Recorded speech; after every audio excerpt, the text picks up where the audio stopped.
A good tagline can really sell your movie, you know? In space, no one can hear you scream. You'll believe a man can fly. Absolute classics. In my opinion, there's few that go harder than the original Texas Chainsaw Massacre's bold proclamation and threat: who will survive and what will be left of them. The original Texas Chainsaw is a legend of horror, practically kickstarting slasher movies altogether. While there's a whole other discussion to be had about what could be considered the first true slasher movie, there's no denying that Chainsaw wrote the rulebook. Hulking monsters in a mask, a screaming final girl. Texas Chainsaw was writing the rules years before Michael Myers was chasing Jamie Lee. Texas Chainsaw is the classic slasher premise. A group of hapless young fools all fall victim to the kind of horrors that only exist in our worst nightmares. The Sawyer clan are a family of deranged hillbillies living in rural Texas who believe in using every part of the meat they hunt for their chili. They're not really interested in beef though. It's almost got a bit of a misleading name. You hear Texas Chainsaw Massacre and you imagine a sea of corn syrup, blood, and special effects that'll leave you needing a barf bag. And hey, don't worry. The stream of sequels and remakes that followed definitely do get there. The 2006 one is maybe one of the grossest movies I've ever seen. But the original is a much better made movie than any of that. It's honestly not nearly as gory as the title would have you believe, and would probably be considered tame by modern standards. I'd go so far as to say it's a masterpiece. Few movies capture the feeling of true insanity the way this one does. The screaming, the hooting, the hollering, being hunted by the Sawyers is the kind of fear that feels like it belongs in an evidence locker, not in a theater. It says something that in a study using Texas Chainsaw as a litmus test for audience perceptions of horror movies, the survey came back saying that the scariest thing in the entire movie was not the monsters or the chainsaws, but just the screams of the victims. Hey, enjoying what we do? We'd love if you toss a subscribe our way for more scary content every single day. Number 4. Sinister. Now, I normally don't like to bring science into a discussion about horror movies or about ghosts, but a recent 2020 study involving attaching heart monitors to viewers and making them watch horror movies while researchers tracked their heart rates apparently revealed Sinister to be the scariest movie of all time. Medically speaking, proof is in the pudding, or the heart rate. To be completely honest, I definitely see where they're coming from. I didn't need any sort of medical equipment to tell you I found Sinister downright terrifying. Sinister at first seems like it's going to be a pretty run-of-the-mill, corny ghost house movie, but after about 15 minutes my worries were put to bed and instead replaced by nightmares. A struggling true crime writer, played by a personal favorite, Mr. Ethan Hawke, moves into a house knowingly that was host to a series of grisly, horrifying rituals to some dark god. Hey, in this economy, you gotta take whatever deals you can. He moves in hoping that getting close to the scene of the crime will inspire his writings, and it sort of does, in a way, because he finds a series of films in the attic all showcasing the brutal things that have happened in his new home. And it does not take long before our would-be writer is obsessing over his home movie collection, letting it affect his work, his family, and his brain. Another great one where you're never sure how supernatural things are until you're extremely sure. Ethan Hawke rides the line well between kind of being dumb enough that you sort of think he deserves what's coming to him, but also sympathetic enough that you don't want to see him get grabbed anytime soon. A fantastic score sets the tone, leaving you always just a little anxious and your heart never quite slowing down enough to breathe. The scenes of the home movies in question are actually some of the scariest things I think I've ever seen in a Hollywood flick, and definitely deserve special mention, as they're probably the highlight of the film. Disturbingly real enough to seem like they might actually have happened, and restrained enough as well that it never dwells on the violence too much, letting your imagination fill in all the horrible, horrible blanks. Number 3. Saw. Now, Saw is hardly underrated or some hidden gem. They made 9 of them. I think everyone knows about Jigsaw and his sick little games by now, but that doesn't stop the original 2004 film from being one of my go-to Halloween movies every year. Equal parts detective thriller and equal parts stomach-churningly terrifying, there's a simple elegance to the first Saw. Before the storyline became so convoluted you needed a historian to help you navigate the timeline and secret double crosses, backstabs, betrayals, and secret jigsaws, there was just 2 men, a freaky little puppet, 1 rancid bathroom, and a saw. The movies get ridiculous very, very fast, with Jigsaw's level of control varying from superhuman levels of planning to straight up bad man, bad guy in some of the sequels.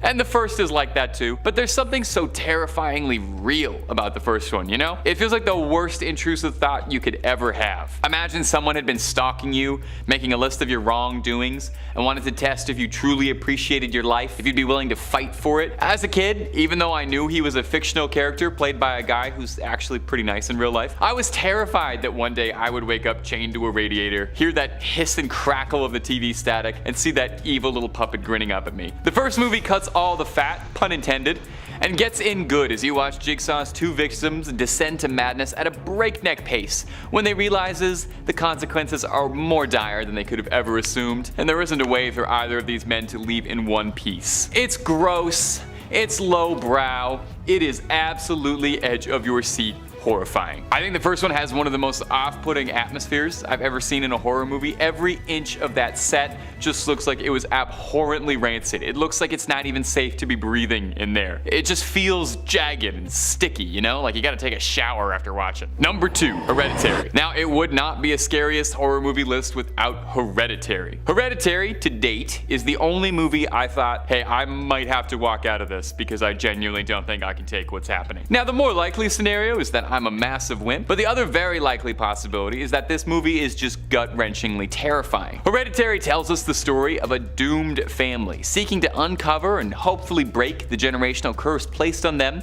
as a gift from their passing matriarch, who seems to have been up to some shadier business than anyone could have known. After a heinously tragic accident, the family finds themselves descending into a web of madness, distrust, and fear. Hereditary is probably one of the scariest movies I've ever seen, and there's barely so much as a jump scare. There's very little in the ways of ghouls, goblins, or ghosts in this one, just itchy fear. That fear of being unable to protect your family, watching it all fall apart, and the age-old fear of wondering if perhaps you've got some sort of ancient, unavoidable satanic curse placed on you and your family.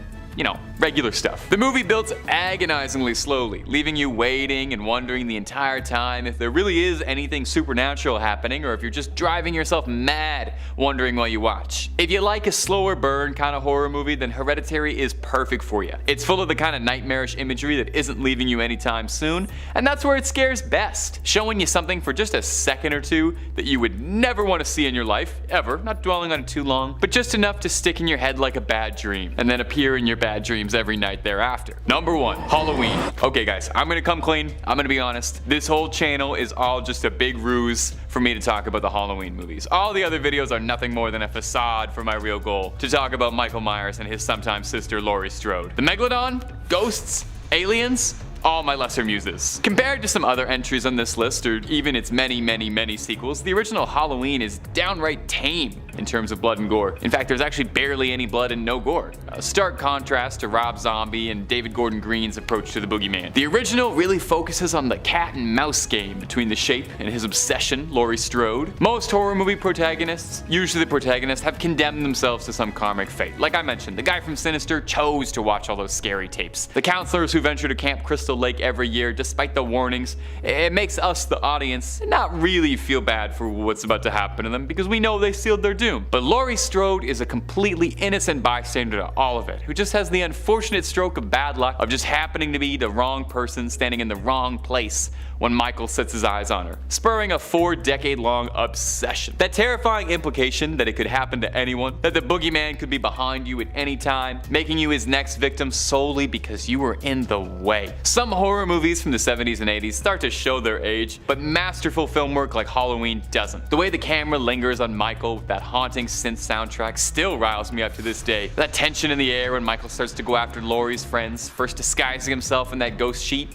Hey. Other movies always walk the line with what Michael is, with some of them offering detailed backstories. Sometimes he's born out of a dark cult, sometimes he had a troubled childhood and no one but Rob Zombie understood him. But in the original, we get the most concise, simple, and effective explanation. He's evil. He's just pure evil behind those black eyes, and that is the scariest answer imaginable. Number 5, Winnie the Pooh, Blood and Honey. Who doesn't love taking a trip down to the 100-acre woods with Winnie the Pooh and all his funny friends? These beloved childhood characters are ready to shine on the silver screen. In a sequel to Pooh's Heffalump adventure, please welcome Winnie the Pooh, Blood and Honey, an ultra-violent splatterhouse slasher set in the 100-acre woods, reimagining the beloved children's characters as bloodthirsty maniacs who spend a whole lot less time playing around and eating honey and getting stuck in trees and more time chasing people with axes and rusty pickaxes and stuff. Oh bother. Trailers and photos of Blood and Honey went viral pretty much immediately because I think everyone saw it and kind of did the same thing where we were like, that's real? What?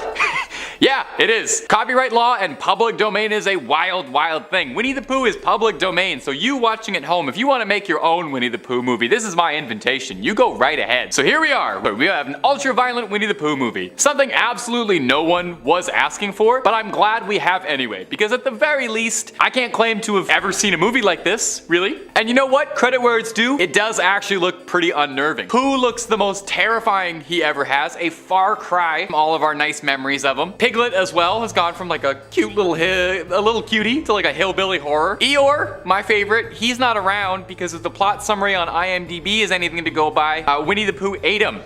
He's probably happier now, I guess. That's kind of what he always wanted. I think this will be a fun watch, kind of a movie to get a big pepperoni pizza and some snacks and a few friends around. I don't think it'll win an Oscar, but the novelty will do it for me. If it turns out to be a big success, director Rice Frake Waterfield has spoken out about how he wants to make an entire series of public domain slasher movies, eventually building up to a shared universe because everyone wants some of that sweet, sweet MCU money. Me personally, I would love to see the new Winnie the Pooh going toe-to-toe with Peter Rabbit in a horror movie Alien vs. Predator situation. I know they've had tension for years. Time will tell if this dream will come to light, but pre-production has already started on a Peter Pan movie in a similar vein to Blood and Honey, so expect a blood-soaked trip to Neverland sometime in the near future. But if you can't wait and you want more horror content right now, you don't need to grab a ticket to the movies. You can just stay subscribed to Top 5 Scary for more premium horror content literally every single day. We got scary stuff for every occasion, so click through and I'm certain you'll find something to like. But finish up this one first, okay? We got lots more movies to go. Number 4, Skinamarink. I love a low-down horror. Even better, like a low-down, low-budget found footage horror. Some of my favorite flicks are stuff like Blair Witch Project or VHS. It's a great way for lower budget productions to stand out, where you can't just rely on tons and tons of gore effects or CGI monsters to serve up scares and have to, use creative filmmaking. So let me introduce Skinamarink, a Canadian experimental horror film made on an absolute shoestring budget that has critics singing praises and double checking their hallways just to make sure no evil got inside. Skinamarink is about as bare bones as a movie can get. It was made on a budget that was less than the price of most used cars and was shot entirely on digital in the childhood home of the director, which I guess would technically make this a home movie. Skinamarink is one of those ones where really the less you know about it, the better, so I don't want to give too much away, so I'll give you the little IMDb teaser and hopefully that's enough to excite you. The son and daughter of a family wake up in the middle of the night, discover that their father is missing, and discover that something is happening to the house as all windows, doors, and entrances and exits to the outside world appear to just be vanishing. The director, Kyle Edward Ball, is making his cinema debut with Skinamarink, and prior to this he made short films on a YouTube channel inspired by commenters' nightmares that they had when they were young. Skinamarink is no different, with some reviewers pointing out that it was the kind of movie that made them feel like they were young again, wanting to pull a blanket over their eyes, afraid of boogeymen in the dark or monsters under the bed. So if you're looking for tons of action, movie monsters, blood splatters, Skinamarink is not really that at all. But if you want a slower, very down-to-earth, grounded, low-budget horror movie, Skinamarink will have you glued to the scene, glued to the screen. I literally can't read today. I'd say if you're a fan of stuff like the Blair Witch Project, you owe it to yourself to give Skinamarink a shot. Plus, let's shout out as many independent Canadian filmmakers as we can. Number 3, Hellraiser 2022. The original Hellraiser is one of my absolute favorite horror films ever, which I think tells you just about everything you need to know about me. I mean, I love the Cenobites and I love all the sights they have to show me. The original movie is scary, absolutely gut-churningly disgusting, and it's a piece of special effect wizardry that still holds up to this day. It also gave us one of the best, creepiest horror movie icons with Pinhead. Originally dubbed the Priest, the tall, slender demon, or angel to some, who enjoys pleasure and heart-stopping pain in equal measures. So when they announced that they were going to reboot Hellraiser and also recast Pinhead, myself and a lot of fans were more than a little hesitant at a new take on the classic character, but then I found out it was being directed by David Bruckner, who made The Ritual and worked on VHS, and I knew the film was in good hands, and lo and behold, hey, it was pretty good. The visual effects and gore for the new film are some of the best out there. The new design for Pinhead is horrifyingly cool, trading out the old goth kid at a nightclub look for a terrifying flayed skin design, making it look like she's wearing a costume when really she's just naked and had all her skin peeled, which is the most Hellraiser thing ever. And oh yeah, Pinhead's a girl now. Slip that in like it was nothing. For me, a Hellraiser film's most important quality above all else is it goopy and gross. Does it make me want to cover my eyes and not look at whatever's on the screen? Yeah? Then this is a great Hellraiser film, and I want to see more through cracks of my fingers, so give it a watch. I wish this one could have been in theaters. It's streaming on Hulu for those who get that, and available on digital purchase everywhere else. Go in, give it an open mind, if for nothing else than its gross out effects. I know that doesn't really sound like a pleasant selling point for a movie. If you're gonna see Hellraiser, that's exactly what you want. Number 2, Knock at the Cabin. Now, depending on how you feel, M. Night Shyamalan is either a total hack who's been coasting for years on a dwindling reputation, or is a misunderstood auteur who's one of the last unique voices in horror cinema, and it really doesn't seem like there's much wiggle room for where people fall on that guy. So let me know down below in the comments what you think about old M. Night. Genius or total goof? Knock at the Cabin is the newest Shyamalan flick starring Dave Bautista and Jonathan Groff. It's an apocalyptic psychological horror thriller, which is a great combination of words in my opinion. Bautista and Groff play parents of a young girl who are vacationing out in a cabin. But things take a dour turn when the family is apprehended by armed bandits who insist that they've seen prophetic visions of the end of days. And the only way to prevent the apocalypse from claiming the globes will be to sacrifice a member of their own family. That's all the recipe for a good thriller for me. Now, Knock at the Cabin just came out, and I haven't even had time to see it yet. I only get so much time away from the fog. I watch 4 movies a year, to be honest, and they're the same movies I've been watching since I was a kid. So we'll see if it stands the test of time and if it'll be a classic or a flop, but I've heard lots of great things from a lot of my friends who like these kind of movies. So, you know what? We'll catch up to this one, and I'll loop back around. I'll let you know how I feel. Keep an eye out for another video like this where I'll bring up Knock at the Cabin again. And number 1, The Exorcist. Hey, wait a second. The Exorcist already came out. That was like a long time ago. It came out in like 1973. I know they made some sequels and stuff, and you can always crank some more out, but we're getting a brand new Exorcist movie in 2023? Oh, and it's serving as a sequel to the original 1973 film, and disregarding all other sequels in favor of a new timeline. That kind of sounds like what they did with Halloween, you know, in 2018 when that guy David Gordon Green made a Halloween sequel that was a sequel to the original film only, and erased all the other so-so sequels and brought back the old characters and everything, and it was pretty good. And oh, David Gordon Green is directing this Exorcist movie too. So this guy's just got one trick then. He makes sequels to classic horror movies. We don't know a whole lot about the new Exorcist movie. In fact, if you go to IMDb right now, it's officially listed as Untitled The Exorcist Film, which I don't think is the catchiest name. That's probably gonna look a little bit busy on the movie poster. So far, the only confirmed details that we know for certain is that David Gordon Green is directing, and Ellen Burstyn will be reprising her role as the mother from the original Exorcist film. Just like how Jamie Lee suited up to beat Michael Myers around the block in Halloween 2018. Now, will this new Exorcist movie be good? Personally, I'm pretty optimistic. The 2018 Halloween is fantastic, and is my opinion the second best Halloween movie ever made, after the first one, which carries a lot for me. The other 2 in the trilogy didn't do much for me, but that's neither here nor there. We've had a lot of good possession movies coming out. The Conjuring franchise is mostly about that, so I think it would be pretty cool to see a new one from a guy who we all know can deliver a good legacy horror sequel and can bring up some scares and respect an old franchise. In 5th place, we have The Wailing. Rated 18A, it's a 2016 South Korean horror film written and directed by Na Hong-jin and starring Kwak Do-won, Wang Jun-min, Chun Woo-hee. In the movie, a series of gore-drenched slangs hits home for Jung-gu, a slow-witted cop in a small town, when he discovers that his daughter, Hyo-jin, has become afflicted by, well, whatever is killing his fellow townsfolk. So he is, as the first hour or so suggests, completely out of his depth. And at one point in the film, writer and director minds his story back for, dark humor, and wins viewers over by making our main character look like a lovable screw-up. He's confronted with a mountain of bodies, an evil foreigner with a cabin full of creepy photos, and plague-like omens that manifest in the form of dead ravens, a rock-churning mute, and crazy dreams. The Wailing received widespread critical acclaim. On popular review website Rotten Tomatoes, the film has an approval rating of 99% and an average rating of 8 out of 10, based on 82 reviews. The site's critics' consensus reads, "The Wailing delivers an atmospheric, cleverly constructed mystery whose supernatural thrills more than justify its imposing length." On fellow website Metacritic, the film has a weighted average score of 81 out of 100 based on 19 critics, indicating,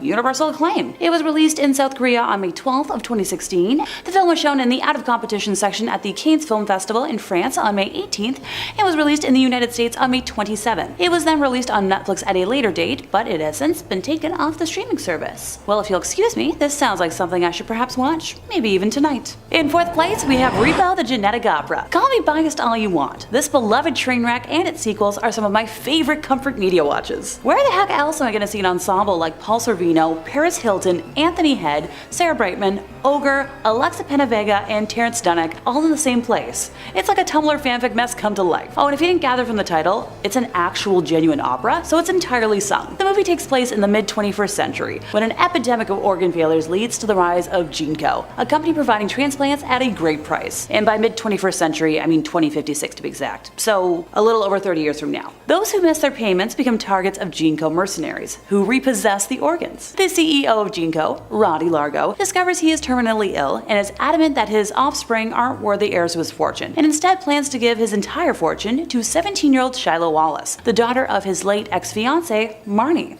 In this crazy world of addiction and legalized killing, Shiloh is a sheltered girl who seeks a cure for her rare disease as well as information about her family's mysterious history. She meets a whole wild crew of folks along the way and learns a lot about her dad. Spoiler alert, it turns out he's been making her sick the entire time to try and protect/cure her, out of guilt from losing his wife. Granted, I didn't super expect a doctor by day who masquerades as a repo killer slasher man by night to be, super ethical. I'm willing to bet though, most of y'all have heard at least one song from this. Does Zydrate come in a little glass vial sound familiar? Zydrate is the substance that sedates folks for their surgery in this world, and it's super hecking pricey, ergo why most folks buy it secondhand off of dealers. This movie really likes its gore, and since it shares a director with the first 4 Saw films, you can probably get an idea of what to expect visually. Usually I'm not one for gore, preferring psychological horror, but something about this film just scratched a really happy itch in my brain the first time I saw it, and it has become a favorite ever since. When the film was originally being promoted, due to a lack of studio support, the director, Darren Bousman, and creator/grave robber, Terrence Dunnock, did most of their own promotion by hosting a Repo Road Tour. The tour was set up for one-night screenings in 7 different United States cities and included extensive question and answer sessions following each showing. Because of strong ticket sales, a second and third touring session were added, in addition to a British tour across 4 locations. The film received a limited release in the United States and Canada on November 7th of 2008 and was released in early 2009 on DVD and Blu-ray, featuring 2 audio commentaries, 2 featurettes, the theatrical trailer, and 4 deleted scenes. As much as I'll wax poetic about it, it's not for the faint of heart. The gore alone, never mind watching Paris Hilton's face fall off, can definitely leave an impact. If you do make it through Repo, I highly recommend also giving The Devil's Carnival and its sequel a watch. While they're not direct sequels to Repo, they have the same grit, and the dark circus and religion themes are fabulous. Also, you get the additions of David Hasselhoff and Adam Pascal, which makes it a win in my book. In third place, we have Barbarian. So probably the most recent release on today's list, and rated R. Barbarian came out in 2022 and was picked up by HBO Max, and later got bounced to Disney Plus when it was deemed too scary for the original platform. Netflix never wanted it, adamant it was too scary for their viewers. Documentary researcher Tess has booked an Airbnb and arrives at night in the pouring rain to find a guy named Keith is already staying there. So Keith is played by well-known spooky actor Bill Skarsgård, and if that doesn't ring a bell, he's the current Pennywise the Clown, ergo, he's dang good at being creepy. He eventually convinces her to stay until they can get this sorted, and since she can see proof of reservation, she decides why not. And being a gentleman, the guy offers to take the couch. As is with many things I watch, my common sense is already screaming, but a trope is a trope. When Tess wakes up in the middle of the night, she's kinda shaken up to find her bedroom door has been opened, but Keith is asleep and assures her he did not touch the door. The next morning she goes for her interview and is warned not to stay in the area where she is staying. Upon returning to the house, she is chased inside by a homeless man who yells at her to leave and winds up locked in the basement, stumbling across a hidden corridor, leading to a room with a camcorder, a stained mattress, and a red handprint. Keith eventually tries to save her, but the pair are attacked by a naked, deformed woman, referred to later as the mother, who kills them. Later on, Airbnb owner AJ is introduced, zipping down some coastal road in a convertible, only to find out in a phone call that he's being accused of doing something horrible to an actress. As someone who very likely did said thing, AJ is more concerned with his career and putting this behind him. So he's been pressured to sell his assets to pay his legal costs, so he travels to Detroit to inspect the house before selling it, and finds the hidden tunnel and tries to measure it, believing it may increase the house's value. So the mother attacks AJ in the tunnel, and he falls into a hole where he meets Tess. A flashback to the 1980s shows Frank, the house's original owner, abducting women, sexually taking advantage of them, and keeping them captive in the tunnels. In the present, the mother locks Tess and AJ in the hole. Tess tells AJ that the mother wants them to act as her children. AJ is then dragged away by the mother, who forcibly breastfeeds him, and Tess uses the opportunity to get the heck out of Dodge. While the summary might not sound super scary and rather cheesy and tropey, it's the use of cinematography and framing that really sets the tone for nightmares for those brave enough to watch. Horror scenes include a head being bashed against a wall until it's a red pulp, eye gouging, which ooh, an arm being ripped off and used as a club, a red kaboom wound, and more. If that isn't enough, there's discussion and dialogue about sexual aggression towards women, as well as dialogue about inbreeding. I'm torn between wanting to watch this tonight before bed or waiting for a day off, but let me know what y'all think in the comments. In second place, we have Shrews Nest. So this is a horror film that was released in 2014. It was deemed too scary for any streaming service until Shudder came to be in 2016, and has been highly praised as one of the original films of the platform. Plot is set in the 1950s in an apartment in Madrid. Agoraphobic main character Motzi earns her living by working as a seamstress out of her home, and lost her youth taking care of her younger sister, who is referred to as the girl, who brings, some additional earnings to the household by working at a store outside of the home. Motzi is at odds with the prospect of her sister establishing intimate relationships with males, despite the girl actually coming of age. Our main character chooses to hide from reality, feeding an obsessive, unhinged temperament, and experiences visions of her awful father who abandoned the family, mocking her. Carlos, a neighbor of the ladies, falls down the stairs and looks for help knocking on the apartment's door, and Motzi, despite, reluctance, eventually proceeds to drag an unconscious and injured Carlos in. She becomes infatuated with him, who, being wounded in the leg, is unable to move out of the bed. During secret meetings of the girl and Carlos, the former advises Carlos to get the heck out of there, and to no success, as Carlos left the altar on his wedding night and is on the run from commitment from his pregnant fiancée, because he doesn't want to deal with the responsibilities as a husband and a father. So, gold star for him. Motzi drugs him with morphine, and when he does attempt to escape, she sews his leg to the bed. After killing his fiancé and others, Motzi meets her demise at the hands of the girl, who's trying to help Carlos escape. In Motzi's last words, the girl finds out that she is actually Motzi's daughter, as her grief-stricken father impregnated Motzi after the death of Motzi's mother. Instead of the dad running away, Motzi poisoned him to put an end to his awful behavior on Motzi herself and her innocent daughter, keeping her father's body on her bed for weeks before storing his remains in the armoire, and was too ashamed to tell her the truth. I promise not to spoil the actual ending, but it's a doozy. In first place, we have Night of the Living Dead. Yep, the first big modern zombie film. Released in 1968, it was directed, photographed, and edited by George A. Romero, written by Romero and John Russo, and produced by Russell Streiner and Carl Hardman. A crazy group of individuals takes refuge in an abandoned house when corpses begin to leave the graveyard in search of fresh human bodies to devour. Main character Ben does his best to control the situation, but when the reanimated bodies surround the house, the other survivors begin to panic. Any semblance of order within the group begins to dissipate. The zombies start to find ways inside, and one by one, the living humans become the prey of the deceased ones. If you haven't watched it before today, shame on you, because it's a masterpiece and a half. It premiered in Pittsburgh on October 1st of 1968, and it grossed 12 million American dollars domestically and 18 million internationally, earning more than 250 times its budget and making it one of the most profitable film productions ever made at the time. So it was released shortly before the adoption of the Motion Picture Association of America rating system, and the film's explicit violence and gore was considered groundbreaking, leading to a lot of controversy and negative reviews. Its first showing was a weekend matinee, and some folks brought their little ones to it. As someone who scares people for a living and questions when adults bring strollers to a haunted event, this was many times worse, fully traumatizing some of the little ones. Zombies are shown in this eating the organs and entrails of the victims they've killed. A young woman turns into a zombie and impales her mother to death repeatedly with a trowel. Zombies are killed with rifle targets to the head, set on fire, and crushed with tire irons. Humans are trying to survive, but they turn on each other, including one scene in which one man kills another with a kaboom device. It eventually garnered a cult following and critical acclaim, and has appeared on lists of the greatest and most influential films by outlets such as Empire, the New York Times, and Total Film. In 1999, the film was deemed culturally, historically, or aesthetically significant by the Library of Congress and selected for preservation in the National Film Registry. In February 2020, Netflix took down Night of the Living Dead from its streaming service in Germany following a legal request because the film is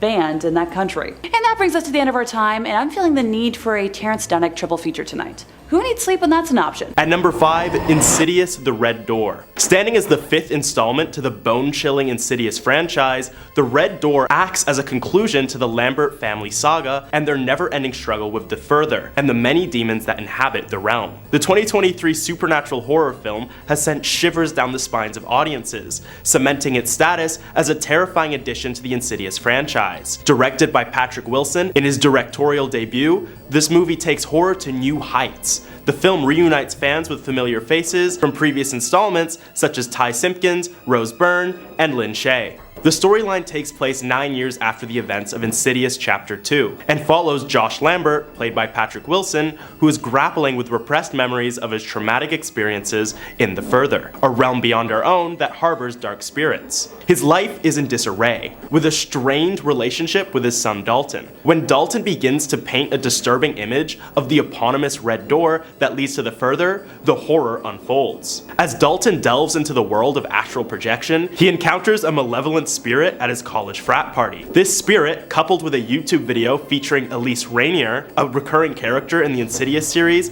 that explains astral projection and the Further, sets the stage for spine-chilling events. Dalton's attempts at astral projection lead to a confrontation with the menacing red-faced demon that haunted him as a child. Yes, that same infamous demon from the first Insidious movie. The plot thickens when Dalton's brother Foster reveals recurring dreams of a possessed Josh trying to harm them, a callback to Insidious Chapter 2, where the Lambert family has their memories wiped of the terrifying events at the end of the movie. Dalton's artistic expression becomes a vehicle for unlocking repressed memories, as his paintings reveal the truth behind their family's haunting past. However, Dalton gets trapped in the Further, forcing Josh and his now ex Renee to journey into the Further and rescue him. The film builds suspense as they confront the demon in a terrifying showdown, leading to a climactic battle to seal the red door and banish the Further's horrors once and for all. Insidious The Red Door masterfully combines psychological horror with supernatural elements. The fear factor is amplified as the characters confront their past and the malevolent forces that threaten to consume them. The demon's relentless pursuit keeps viewers on the edge of their seats. The film's success is evident in its box office performance, grossing an impressive $187 million worldwide, making it the highest grossing film in the Insidious franchise. While it has received mixed reviews from critics, it has undeniably struck a chord with horror enthusiasts, leaving them trembling with fear and eagerly anticipating what nightmares the franchise will conjure next. As the movie concludes with a hint of reconciliation and a glimmer of hope, it leaves the audience with a lingering sense of unease. Insidious The Red Door proves that the franchise still knows how to terrify and captivate, making it a must-watch for horror aficionados. Next, at number 4, Malum. A reboot of the 2014 film Last Shift, Malum is a horror thriller directed by Anthony de Blasi, which released in May. The premise is that of a rookie cop taking the last shift at a decommissioned police station where a group of cult members ended their lives years prior. The perfect recipe for a horror movie that will leave you shaking in your very seat. The film begins with a disturbing glimpse of young girls in extreme distress, accompanied by gruesome and gory images to boot. Throughout the movie, there is a recurring theme of bovine symbolism that adds to the eerie atmosphere, as cult members sing and dance in praise of an entity known as the Low God. Luckily, the cult is put to a stop when we are introduced to Will Lauren, a hero cop who had previously raided a cult led by a man named John Malum. Hey, that's the title of the movie. He saves the captive girls from a ritualistic sacrifice. However, in a dark twist, Lauren brutally kills 3 fellow officers before doing the same to himself, while expressing his devotion to the enigmatic Low God. A year later, we meet Jessica Lauren, the daughter of Will, a rookie cop preparing for her first shift. She harbors resentment towards her father and seeks answers about his violent rampage. Her journey begins in her father's old precinct, where she meets many cult members known as mountain folk. Inside the deserted station, she encounters a series of eerie occurrences, including disturbing visions and cryptic phone calls. As Jessica's investigation continues, she discovers footage showcasing the brutality of John Malum and his cult, including a gruesome sequence. She learns that her own mother, Diane, was part of the cult, and Jessica herself was baptized in the red bodily fluids of Malum. The tension escalates when the police station is raided by Malum's followers, and Jessica attempts to rescue kidnapped girls, only to witness their horrifying deaths. The film reaches its climax when Jessica's mother returns to the station, and Jessica is forced to face the demon they call the Low God, only to discover that it is her own mother. In a heart-wrenching moment, Jessica takes her own life, leading her into a nightmarish afterlife. The film ends with Jessica in hell, sitting beside Malum as his queen. Pretty messed up if you ask me, but hey, we don't watch horror movies for their happy endings. At number 3, Bird Box Barcelona. If any of you remember when the first Bird Box movie took the world by storm in 2018, I'm sure most of you remember when the first Bird Box movie took the world by storm in 2018. The premise was simple. There are monsters that kill you if you can see them, so everyone has to live a life of blindness in order to survive in a post-apocalyptic world. The movie garnered so much success that they released a spin-off sequel, Bird Box Barcelona, this July. As the title suggests, the movie takes place in the same world as the first, but instead of rural America, it's in Barcelona, Spain. A man named Sebastian and his daughter Anna journey together in this desolate landscape where survival relies on blindfolds worn outdoors to shield against these malevolent beings. On their journey, they encounter a group of survivors who believe that they know the whereabouts of a generator that can provide light and warmth. He joins them in a shelter with a bus hangar. However, as dawn breaks, Sebastian takes a sinister turn. He drives a bus outside, causing everyone to lose their blindfolds, and slowly guides them to open their eyes, ensuring that they come in contact with the horrifying entities, killing them. Astonishingly, Sebastian remains unaffected, revealing himself as a seer. His daughter Anna commends her father for saving these people and encourages him to find other lost sheep. A stark contrast from the more heroic protagonist of the first movie. The narrative then rewinds 9 months, when the entities first emerged, prompting mass migration. Sebastian and Anna found refuge in a church under the guidance of Padre Esteban, who viewed these entities as angels liberating humanity from suffering through death. Despite their attempts to hide, a group of seers led by Padre captured them. Tragically, Anna was forced to open her eyes and perished. When Sebastian confronted the entities, he didn't meet his end, but instead saw an apparition of Anna, a presence that has accompanied him ever since, urging him to save others. Yeah, this one's weird. Throughout the movie, Sebastian attempts to save all sorts of other survivors, until finding a change of heart, and he begins to resist the influence of his late daughter's apparition. This conflict within himself comes to a close when he sacrifices his own life to aid 2 other survivors so they can get to a safe haven and potentially find a way to counteract the monsters that no one can see. It's an interesting concept and a scary movie, but the film garnered little success, as many say it doesn't capture the same mystery and fear that its predecessor did. At number 2, Infinity Pool. Released in January, Infinity Pool is a sci-fi horror film about a struggling writer and his wife on vacation who, after an accident, discover the country's dark culture. Author James Foster and his wife Em vacation to the fictional seaside country of Litolka. Their already strained marriage takes a darker turn when they befriend a couple, Gabby and Albin, fans of James' sole published book. Together, they break the resort rules to explore the countryside. During their excursion, a tragic accident occurs when James hits a local man while driving, causing his death. Gabby insists that they can't involve the corrupt local authorities, and a unique form of justice is revealed. The guilty can pay a fee to be cloned, and the clone is executed in their place. James, using his wife's wealth, opts for this option but must watch his clone's execution. Em is appalled and wants to leave, but James is oddly drawn to the spectacle. As James's stay extends, he meets a group of tourists who annually return to commit crimes and watch their clones die. Encouraged by this group, James descends into a life of crime, partaking in robberies, abusing staff, and killing locals. James's descent reaches a horrifying point when he's tricked into brutalizing his own clone. In a moment of clarity, he tries to escape but is abducted by the group, who want him to become a fellow killer tourist. After fleeing and collapsing at a farm, James is once again confronted by the group, who demand he kill his own clone. He reluctantly does so, visibly disturbed. Gabby's bizarre act of comfort further unsettles him. As the group leaves for the US, James decides to stay behind. Alone amidst a monsoon at the closed resort, he reflects on the harrowing events he has experienced. Yeah, creepy as hell. If I had a clone, I'd probably just ask him to do chores and play video games with me. None of that weird killing stuff. Number 1, Talk to Me. Released in July, Talk to Me is an Australian supernatural horror film about a group of teenagers who discover they are able to contact spirits using a mysterious embalmed hand. But things take a turn for the worst when one of them takes things too far. The story goes like this. At a crowded house party, Cole searches for his brother Duckett, but their encounter takes a horrifying turn as Duckett stabs his brother and then himself in the face. 17-year-old Mia grapples with her mother Rhea's death 2 years earlier and her strained relationship with her father Max. Mia, along with her friend Jade and Jade's brother Riley, sneaks out to a gathering where a severed, embalmed hand with mysterious powers is the main attraction. This hand allows people to commune with spirits by saying, "Talk to me," and then letting the spirit possess them by saying, "I let you in," for up to 90 seconds.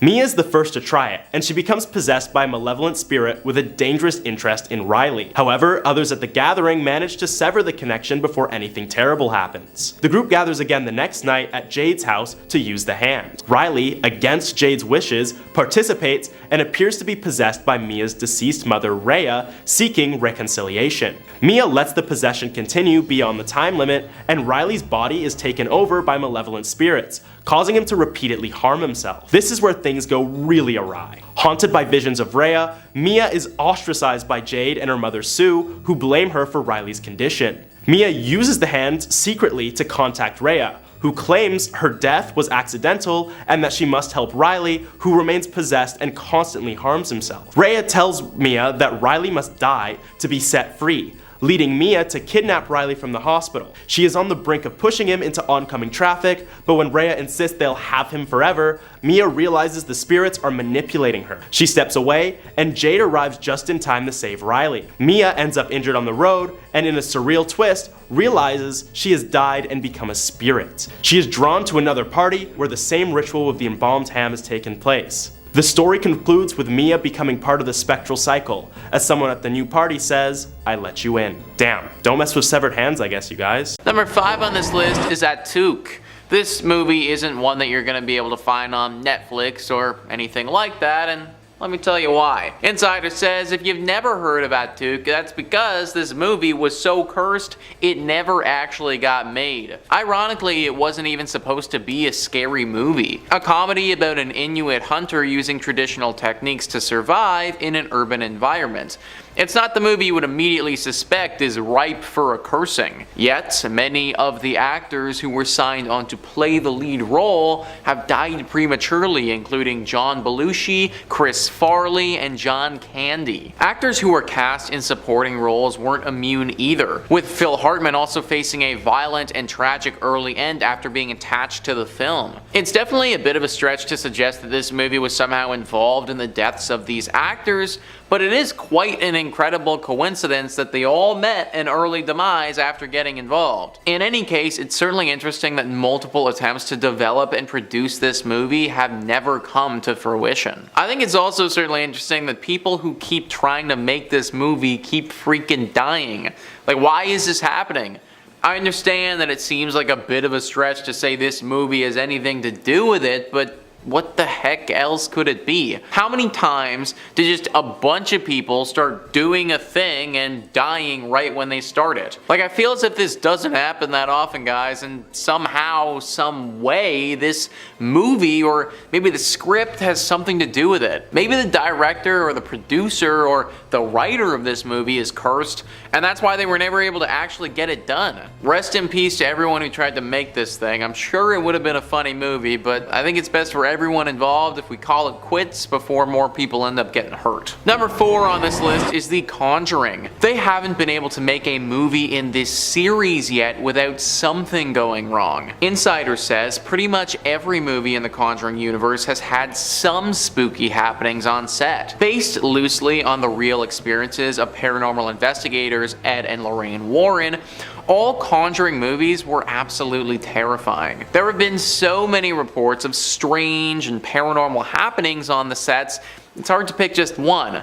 They're all equally creepy. Annabelle had reports of light fixtures falling on actors, and The Conjuring had actors finding mysterious bruises on their bodies. But the paranormal activity on the set of The Nun was especially interesting because this is one of the few cases where there was just a good old-fashioned haunting on the set. Director Corin Hardy stated that he encountered 2 spirits while filming on location at a fortress in Romania. He stepped into a room while the cameras were rolling and found 2 people he assumed were crew members. When the camera stopped rolling and he turned around, they were gone. This one isn't exactly fair, I guess, because yeah, they were ghost encounters on set, but they were also shooting on location in a very old fortress, so it's very possible those ghosts were there for other reasons and the movie was just also happening to film at that location. Still, having a direct encounter with a ghost on the set of a horror movie you're directing is enough to unsettle anyone. Whether they were from the castle or from the movie, it really doesn't matter to me. All that matters is that they were there, and that is enough to make anyone freak the heck out.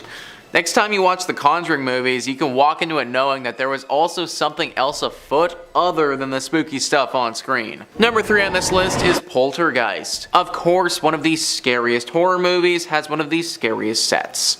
Insider says Poltergeist is a creepy movie, sure, but it doesn't have the shock value of R-rated horror movies, the visual effects haven't exactly held up well, and plenty of horror films get made without any unusual happenings. So why, might you ask, would the set of Poltergeist have been haunted? Look no further than the props. As it was far too expensive to make realistic looking rubber and plastic skeletons, they opted to use real human skeletons on set for the scene in which actress Jo Beth Williams is pulled into the mud of her swimming pool by a bunch of skeletons. Honestly, this seems like a reckless move. You're just asking to be cursed, and cursed it was. In the scene in which a clown puppet gets possessed and strangles the Freeling's young son, Robbie, things went awry. During the filming of the scene, the mechanical clown puppet that was created to simulate the strangulation malfunctioned and actually started choking the actor during a take. Writer-producer Steven Spielberg had to jump in and rescue the child actor from his inanimate attacker. This obviously raised some red flags to the people working on the set and paranormal experts,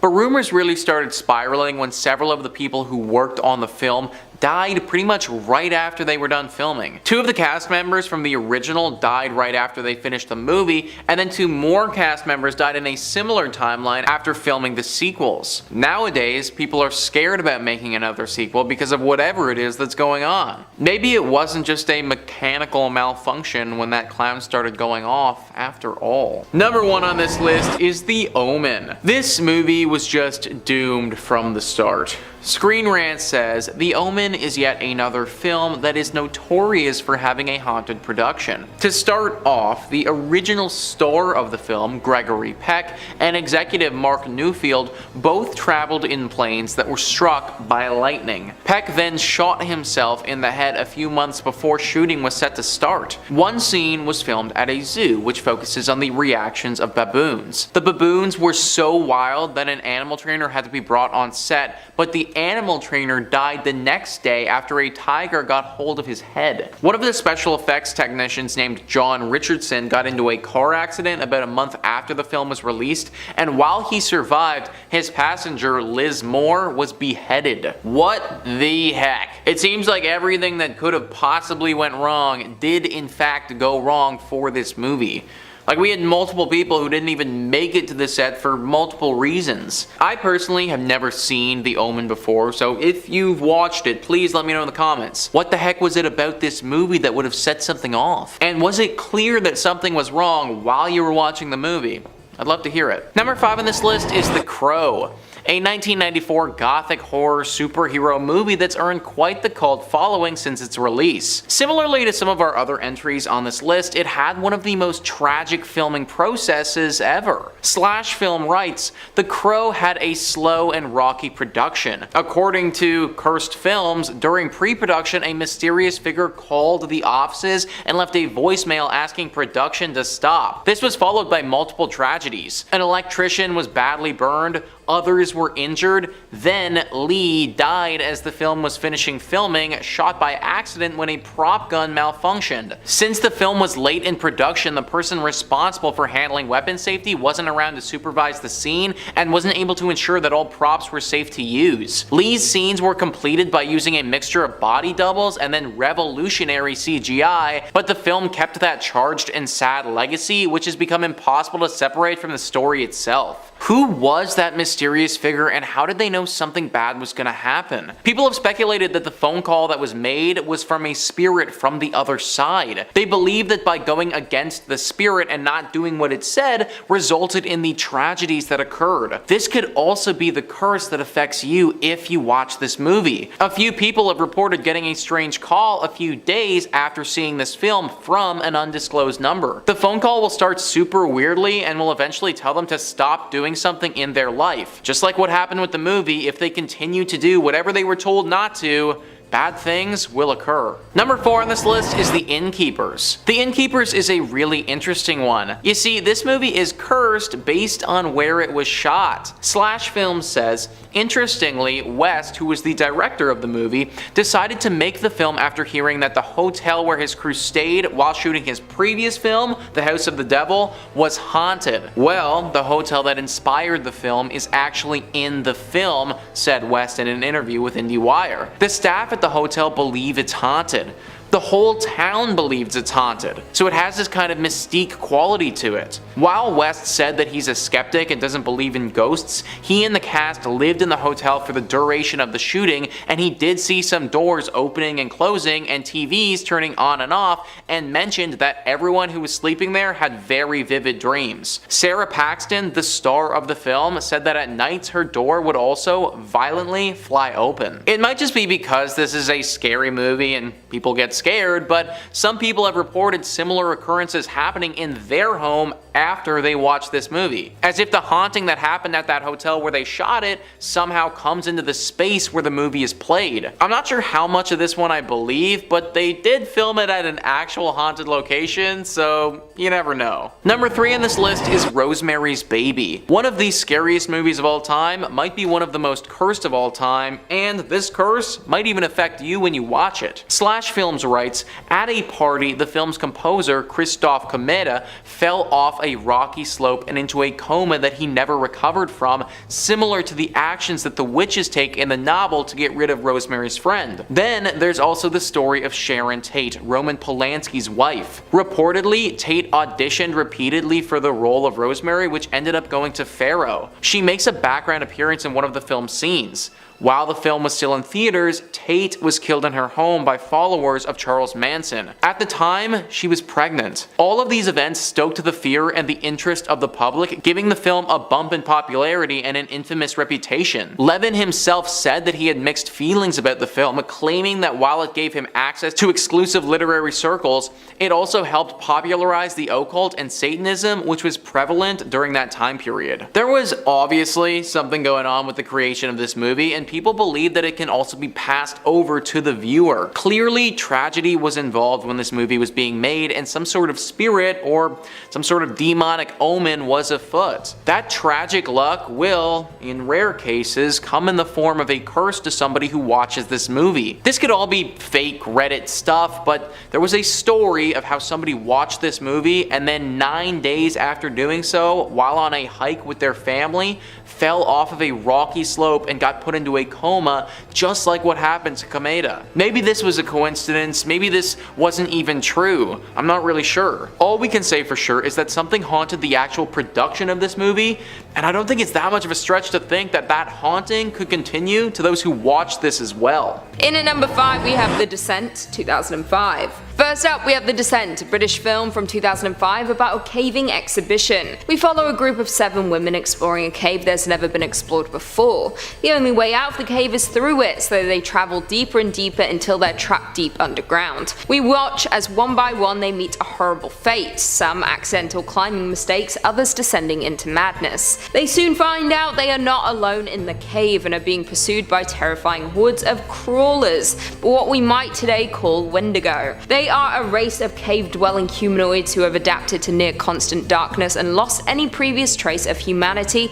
they may have had, becoming monsters in the process. The girls start to turn on each other while they struggle to survive in the darkness. They created 2 different endings for this film after deciding that the British ending was too dark for the US audience. In the US ending, our main character wakes up in the cave and crawls to the surface back to her car. When she is driving away, she pulls over and vomits, and when she leans back in the car, she is startled by the ghost of Juno sitting in the passenger seat. However, in the British version they reveal that this was all a trick of their mind, and she wakes up back in the cave, having never escaped at all. The film ends with the screams of the crawlers getting louder as they surround her. This one is enough to make anyone scared of the dark. Coming in at number 4 we have Ringu, 1998, aka The Ring. We have all heard about the adaptation of The Ring, but have you seen the original, more horrifying one, Ringu? The story follows a reporter and her ex-husband as they investigate the sudden death of her niece, who died of a sudden heart failure with an unnaturally horrified expression on her face. She then finds out that her niece recently visited a cabin with her friends.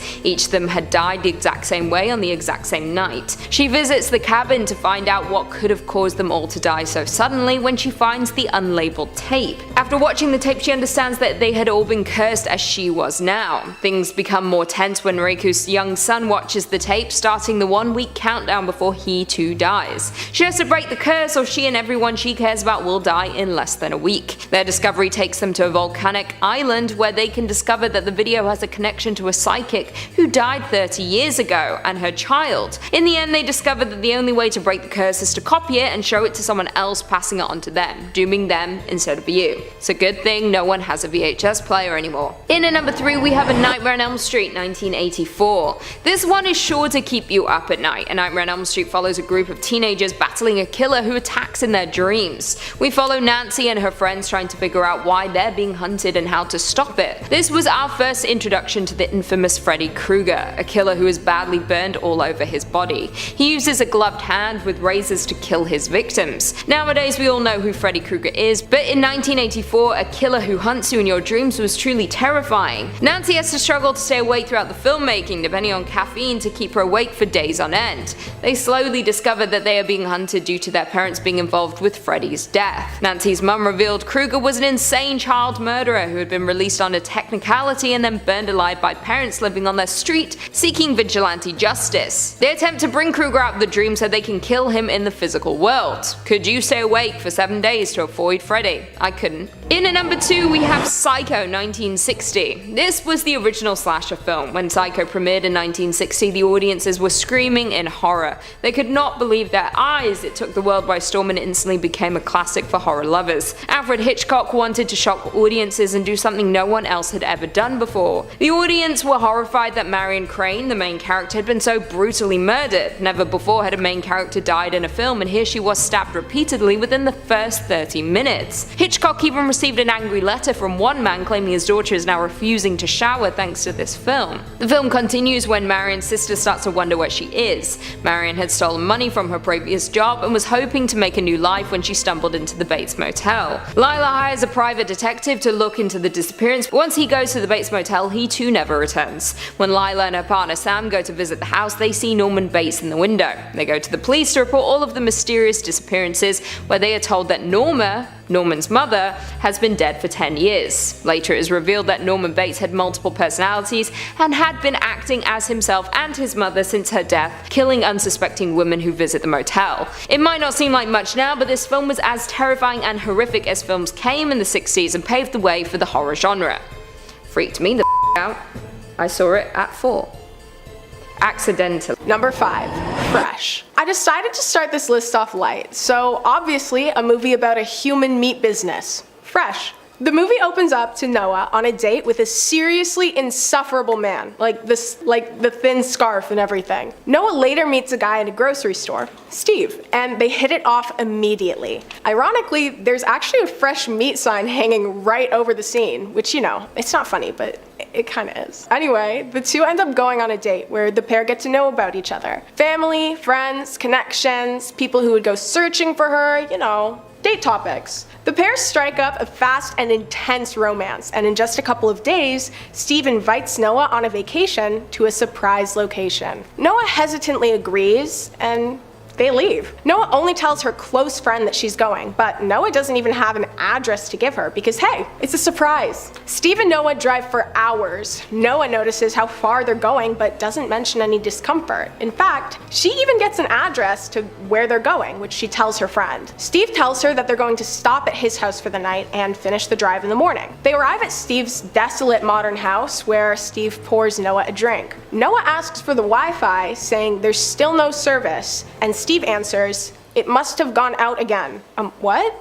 That wasn't the question, sir. He asks Noah to guess the flavors of her drink, which we all know is to get her to drink more of the spiked drink, and she ends up passing out. She wakes up in a large room, chained to a bed on the floor. Steve explains to her that his job is to kidnap women, do surgery on them to remove pieces of their flesh, and then to sell the meat to paying customers. Obviously, the lives of the women are then ended, and they slowly dwindle away into nothingness. Noah is able to speak to another woman that is there and discusses how long they've been there. But it's also revealed that Steve has an affinity for Noah, much like another woman who had written secret notes in magazines provided by Steve. Steve takes her out of her room for specially prepared meals which contained, you guessed it, human flesh. Back in the city, Noah's friend begins investigating her disappearance, eventually stumbling upon Steve's home in the city. There it is found out that he has a wife who's missing a leg, who helps him with the business. Noah is able to build trust between her and Steve, and eventually he lets his guard down enough for her to make a move towards escaping. She ends up biting off his before running out onto the property. Noah's friend is able to find the house, and Steve's wife begins to hunt Noah down, but is unsuccessful. Steve and his wife end up passing, and Noah frees herself and the other girl there. God, I'm never going on a first date again. Number 4, Climax. This is by far one of the strangest yet most captivating movies I have ever had the pleasure to watch. It follows a dance group in France who are having a rehearsal and party before a performance. But about 30 minutes into the movie, everyone begins acting strange, and it's revealed that somebody spiked the punch with LSD. The movie opens with a myriad of interviews, introducing many characters and their reason for dancing. Then the movie shows the rehearsal and party, and then people started to realize that they were all acting weird, like tripping weird. I mean, people reacted as expected. Some people attempted to leave, only to find out the doors were locked. Some people began to have fun, while others were freaking out. Chaos seriously ensues. People are crying and screaming, amidst others who were dancing and enjoying their time profusely. One girl is set on fire. A young person whose mother danced there locked themselves in a bathroom and got electrocuted. Relationships began and ended, while others began to sleep with each other. Even, I'm not gonna say it directly, but a brother and a sister were in this movie. The group begins to turn on each other, accusing people of spiking the punch, but no one is ever able to come to a conclusion. Their attention spans aren't very long. The movie continues to pan around the building, showing the interactions everyone is having with themselves, the people around them, and the new hidden world that only they can see. Eventually, the group came down and saw that it was morning. They also found the previously locked door unlocked. The entire film is filled to the brim with amazing camera shots, acting, and dance sequences. It is truly a piece of artwork. Disturbing artwork, but artwork. The film's very last scene is a girl dropping liquid LSD into her eye. I'm not going to tell you who it is because the mystery of not knowing who it is creates such amazing suspense as you watch the movie. Number 3, Troll 2. Okay. I couldn't help myself. I had to add this movie in. Although it's not disturbing in the traditional horror sense, the acting, effects, and dialogue are surely enough to leave a viewer unsettled and confused. It has time control, teleportation, magic, an erotic popcorn scene, and as my mother put it, the whole movie seems as though it was directed by a 5-year-old and written by a 4-year-old. Troll 2 was made in 1990, but it seems like it was made in the 60s. I have never watched a horror movie that elicited such frustration yet amazement into my very core. The movie follows a family who decide to take an exchange vacation to Nilbog, a small desolate town. Upon arriving, the family realizes that its residents aren't what they first seemed to be. Yes, they did seem to be inhuman to the viewer, but somehow the family was blissfully unaware. The son, Joshua, keeps seeing his recently deceased grandfather, who everybody constantly calls Grandpa Seth. Yes, everyone. Grandpa Seth loves to tell Joshua stories of goblins. The sister, I honestly don't remember her name, is in I don't know if I can call it a relationship with a boy. She's upset that the boy has friends, and she also mentions that her family hates him. But 2 seconds later, she invites him to go on their vacation, saying that her family would be fine with it. I know, it doesn't make sense. The boyfriend decides to take an RV with all of his friends to Nilbog, meeting the family there. In the car, a weird dream sequence occurs. Josh sees Grandpa Seth on the side of the road, and for some reason, his parents stop the car and allow him to run up to the man. It is then revealed that the man is just a random decrepit man, and only Joshua saw him as Grandpa Seth. And the family gently ask him to return to the car. No sense of concern whatsoever for their young child who is running up to a strange man on the side of the highway. Upon arriving in Nilbog, the family is greeted by the owners of the house they will be staying in, and oh my god. I don't even know how to explain the interaction besides, no, I actually have no words. They enter the house and there is a feast laid out for them, but Joshua's Grandpa Seth appears outside a window and tells him that he can't let his family eat the food, which is covered in a green oozing liquid. So Grandpa Seth freezes time, and Joshua comes up with a great idea to stop his family from eating the food. He pees on the table. Yes. That was actually the only thing he could come up with to prevent his family from eating. While he was frozen in time, peeing on the table. And no, nobody questions how he seemingly teleported from the window to standing on top of the table. Instead, they lock him in his room. It turns out that the people in the town are actually all goblins. And guys, Nilbog is goblin backwards. What? They're trying to turn humans into plants so that they can eat them. The entire movie is just filled with the town residents trying to get the families to eat. Also, Grandpa Seth dies like 5 times in the movie and then he just keeps coming back. He also goes to hell for a second. The boys' friends turn into trees from the Goblin Queen, and there's a lot of scenes with people flailing at a slightly increased speed in one direction. Some may try to call it running, but no. These people were not running. I'm not sure what they were doing. The goblins also looked like they were played by slow-moving children. In fact, the costumes also looked like they were made by children. You know what? The whole movie seems to have been made by children, and not impressive film prodigy children, like preschool children who are progressing as they're supposed to. Okay, I'm getting sidetracked. I honestly could do a whole video on this, but I'm aware that we're not talking about horribly fantastic horror movies today, so I'll get back to the list. I really beg of you to please watch Troll 2. No, there's zero storyline connection to Troll. And in fact, there actually aren't any trolls in the movie, but please watch it because I could easily do an entire video just talking about Troll 2, and I would love for you guys to really understand what I'm talking about. Number 2, Flowers in the Attic. Okay, so I haven't actually watched this movie, but I have read the book. And the fact that it was made into a movie is upsetting to say the least. This movie includes the imprisonment of young siblings for years and eventually leads to, a twisted attraction forming. The plot begins with a family's father passing away in a car accident. After a couple of weeks, the mother tells her 4 children that they will be moving in with her very rich but estranged parents, and that they would be leaving immediately with only 4 suitcases. Upon arrival, the children are greeted by their grandmother, who is a tall, sophisticated, and stern-looking woman. She leads them in through a darkened back entrance up to a small room. The mother tells the group of children that they will be staying in the room until their grandfather forgives her for marrying her half-uncle. Yes, I'm glazing over that, but once she and her father make amends, she will introduce all of the children and they will live lavishly in the grand mansion forever. The children were required to stay quiet, but they were able to play in the large attic that was attached to the room, and they would be brought food once a day. But things aren't as they seem. The group would end up staying in the attic for over 3 years. The oldest 2, Chris and Kathy, took care of their younger siblings and attempted to bring joy and learning into their imprisonment. They would decorate the attic. Chris and Kathy's relationship developed into, I'm not going to say it, but I'm sure you can figure out what I'm not saying. Chris and Kathy first left the room with permission from their mother to watch a lavish holiday party that was taking place at the mansion. The next time they left the room was 3 years later, when they scaled down the side of the house and swam in a nearby pond. After years of their mother lying to them, they found out that her father had passed away years before, but wouldn't let them out of the room because of a clause in the inheritance she had received from her father. If it was revealed that she'd birthed children from her late husband, she would have to forfeit all of her money. Honestly, I'm kind of siding with the grandfather on this one. So, when the group figures that their mother never plans to release them, they decide to escape. In preparation for their escape, Chris and Kathy created a copy of the key left in the room at night to steal money from their mother.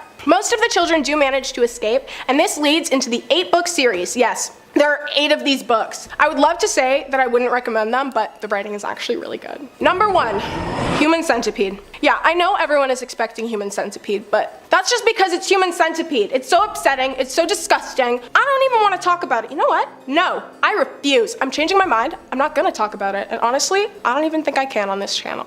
Number 1.5, Creep.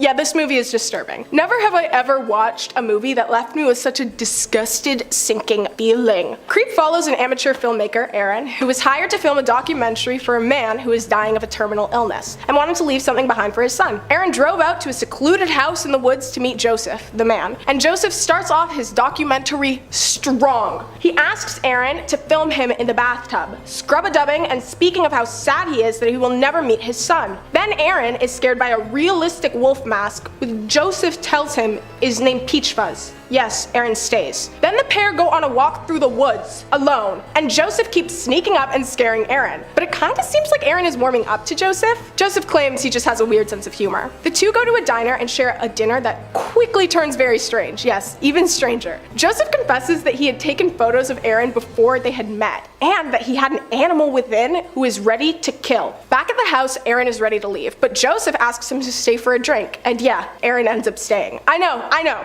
Two have a drink, and Joseph shares some incredibly disturbing information with Aaron regarding his peach fuzz mask and his wife. Aaron puts something in Joseph's drink, takes his phone, and decides to call Joseph's wife in a hiding spot. Aaron is told that she is not his wife, she's his sister, and that Joseph does not have a terminal illness, and he doesn't have a son. She warns him to leave immediately. Freaked out, Aaron headed to leave, but when he exited his hiding place, Joseph was nowhere to be seen. Aaron, for some reason, looks around the house, like on the patio. Then Joseph sneaks up and scares Aaron, then says that he doesn't want to die, before running off. Aaron walks down the stairs to leave and finds Joseph wearing his peach fuzz mask and gyrating against the door.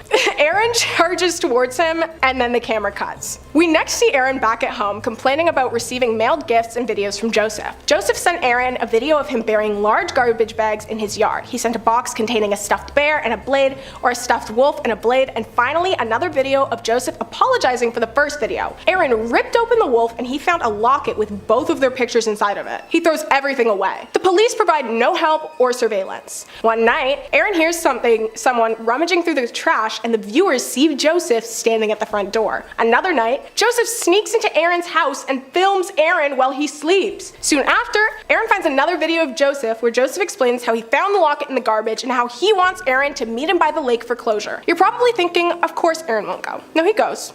He sets up his camera on and sits on a bench facing the water. Then, in his peach fuzz mask, Joseph comes up behind Aaron and ends his life with an axe. The movie closes with Joseph placing a tape labeled Aaron with a little heart on a shelf full of tapes just like it. He's heard on the phone introducing himself as Bill, requesting the exact same services that he had requested from Aaron. And yes, there is a creep too. Number 5, you're next. Hey, family dinners are always a bit awkward, aren't they? You know, trying to get the gravy passed to you, trying to avoid an argument with your uncle about your career, and trying to elude the vicious sickos that are hunting you and your family for sport. You're Next is a 2011 slasher directed by Adam Wingard, who also blessed us with Godzilla vs. Kong, one of the finest films ever made. Made on a humble $1 million budget, You're Next is a horror movie that brings it to the absolute basics. One house, one troubled family, and 3 very dangerous psychopaths. An estranged family is meeting for a reunion at their summer home in the rural deep south, and newcomer to the family, Erin, is nervous to be introduced officially as her boyfriend's long-term partner. Now, tensions are high enough with the usual family drama before the first crossbow bolt pierces the window, as the family is being hunted by a relentless pack of bloodthirsty animal mask-wearing lunatics who seem to be doing this whole thing just for kicks. Watch the family fall apart under pressure, metaphorically and uncomfortably literally, as they're picked off one by one by their sick predators, until one of them starts to rise up unexpectedly against their tormentors. Now, if you were a fan of the Hotline Miami games, this is probably as close as you're ever going to get to a movie for that 80s splatter feel and all the animal mask-wearing lunatics. You're Next feels like a movie that got time-traveled from 1984 in the best way. It's a throwback to the golden age of B-horror movies. Wet,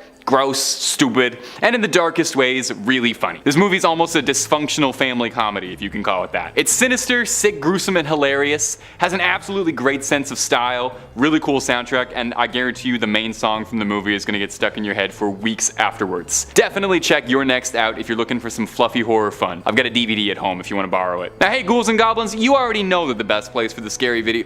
Hey ghouls and goblins, you already know the best place for scary videos on the web is right here, but if somehow you didn't know that, always a good time to learn, so why don't you subscribe so you never miss a scare. Number 4, The Color Out of Space. When we think H.P. Lovecraft, we tend to think of giant squid monsters and incomprehensible madness. Well, this movie's got one of those in folds, and it's not the squid monster. The Color Out of Space is a 2019 horror movie directed by Richard Stanley, adapting the H.P. Lovecraft story of the exact same name, but modernizing it slightly, bringing it up to the 21st century. The story details a father moving his family to his late father's farm, escaping the bright lights and humdrum of city life, moving to his hometown of Arkham, the exceedingly cursed city from Lovecraft's writings. What should be a breath of fresh air and lovely times in the cottage turns to a nightmare when an asteroid falls to the farm, releasing with it a mysterious color that seeps into the farmland. A color out of space, if you will. It affects the minds of everyone around the farm, all the animals, and begins to seep into the water and drive everyone to incomprehensible madness. Nick Cage plays the patriarch of the Gardner family, and let me tell you, there could not possibly have been a better actor for the lead in a movie about slowly going mad. I mean, Nick Cage on his absolute best day already seems like he's about 2 screws short of absolute madness, so watching him in this is a treat. You spend the entire time wondering if the insanity is taking him over and consuming his brain, or if that's just how Nicolas Cage talks and he thinks he's doing a New England accent right now. Color Out of Space builds really slowly, leaving you on edge the entire time, and when the madness sets in, it sets in hard as you painfully watch the farmstead fall, desperate that maybe, just maybe, someone will pull through against the immeasurable horror of some entity beyond the cosmos. It captures Lovecraft's writing effortlessly and brings it to the modern age flawlessly, with all the blood and insanity you could hope for. Number 3.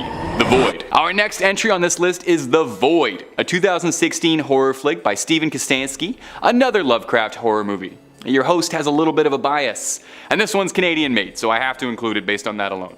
It also totally rocks, so there is that. The Void is another flick that feels like it time traveled through the mid-80s, and maybe it's just my personal taste, but that is very much a good thing. The Void seems like the kind of thing John Carpenter would have slapped his name on. A small-town deputy has his night wildly disturbed when he finds someone suffering from violent injuries, and after taking him to the local hospital, finds himself trapped in the hospital with his ex-wife, a nurse, who's dealing with a crisis of her own as the hospital is being overrun by an onslaught of mysterious injuries and madness. The two estranged lovers find themselves caught in a blood-soaked conflict between a sinister cult and some entity that appears able to revive the dead, albeit a bit twisted into horrifying monstrosities of flesh and bone. Now, if you're like me and you think The Thing is the greatest horror movie ever made, The Void feels like it could be its unofficial sequel. It's better than the actual sequel-prequel to The Thing that they made. The special effects on the monsters are fantastic. If you're the kind of ghoul who loves puppets, prosthetics, and gallons worth of corn syrup blood, The Void has everything you are looking for in those 3 spades. And the plot is fun, and it has some good twists and turns, but let's be honest here. You're watching this one because it's got very gross monsters and really cool Lovecraft-inspired mythos of cults and a great god beyond the stars. You want my advice? Grab a friend or two, order the largest, greasiest pizza your local favorite spot has, grab a 2-liter of something carbonated, and have a great Friday night with this one. The Void to me is what a good horror movie should be. Gross, scary, a little stupid, and a ton of fun. Number 2, Hush. Okay, enough movies about incomprehensible horrors from beyond the stars. Let's reel it in a bit, and let's get back to some comprehensible horror. Home invasion. Lock those doors. Oh, sorry, I forgot to turn the volume up. Hush is a 2016 slasher home invasion movie coming to us from Blumhouse horror icon Mike Flanagan, director of a ton of amazing horror projects like Oculus, Dr. Sleep, Midnight Mass, The Haunting of shows, and Hush is no exception to that rule. A deaf and mute horror writer, that's why I did that before, who lives alone with her cat in the woods with a few isolated neighbors around her, becomes the unwilling target in the most dangerous game when a twisted hunter decides to make her his prey. After hunting her neighbor with a crossbow, he sets his sight on her next. When he learns that his next victim is deaf and mute, it seems like he finds himself thrilled at the possibility of a challenge. Now, Hush could have very easily just been your run-of-the-mill slasher home invasion movie, but it stands a lot taller than that with some incredibly fantastic sound design. I mean, I would hope so, given the premise of the movie and the name of the movie. The movie is so tense and saves its sounds really effectively for when it knows it's going to be the scariest. Makes it a lot scarier than the usual horror movies with a bombastic booming soundtrack and tons of scare hordes. It lets you really breathe in the tension. The cat and mouse game between the protagonist Maddie and the unnamed hunter feels deeply personal, putting you smack dab in the middle of it, chewing your fingernails the entire time as you hope for the best. Please check out Hush. Now, number 1, Green Room. Coming in at our number 1 spot is one of my favorite horror thrillers of all time, Green Room, an A24 horror classic before that was even a cool thing to describe your movie as. A failing Midwestern punk band are trying to hit it big while traveling the Northwest, barely scraping by on instant ramen and van life when they agree to play a gig at a rural roadhouse. Absolutely thrilled at the prospect of getting paid for once, the band takes the gig without asking any questions, only to swiftly discover upon arriving that they are in bad company. The bar is ran and owned by a skinhead gang who don't take kindly to them whatsoever. After the bassist witnesses a crime in the eponymous Green Room, the band is trapped by the gang who refuses to let them leave. Alive. From here, the movie turns into a sort of reverse home invasion as the band tries desperately to escape the clutches of the gang by any means necessary. Green Room is tense. You are gonna feel like you are trapped in there with them. If you've ever survived a local DIY show basement, then the sights of Green Room will look pretty familiar to you. Setting a high-octane horror movie in such a hostile environment that you'll recognize makes it feel all the more real. You know, I've seen countless horror movies in haunted houses, but I can't name that many in a bar basement. Green Room is horror at some of its best, taking a concept I guarantee you haven't seen before and exploring it beyond just a simple bloody slasher. Fantastic camera work, dark humor, and a gripping plot with lovable characters and truly hateable villains. We are 3 paragraphs into me talking about this, and I haven't even dropped the biggest bomb, which is that the leader of the Skinhead Gang is played by Sir Patrick Stewart in one of his most unhinged roles ever since maybe American Dad. I'd say he steals this thing, but honestly everybody delivers. Anton Yelchin also delivers one of the best performances of his career as the band's weary, tortured bassist. Go into Green Room expecting a super tense, shockingly gory, but amazing horror movie if you can brave it. Just make sure you get a stamp on your wrist so you can leave. Number 5, Renfield. I feel like this is the rare movie where I honestly don't need to see a single trailer or even hear a single fact or tidbit of trivia to know I want to see it other than one piece of information. Nicolas Cage plays Dracula in this movie. Okay, moving on. We're gonna go on to number 4.